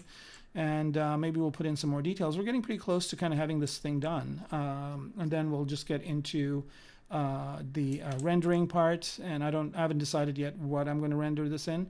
Oh, I should mention there's a really cool thing that just came out that you can get for free, which is Pablo's comic book material. And it's really great.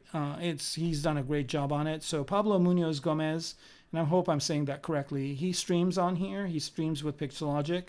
And I think he's on once a month or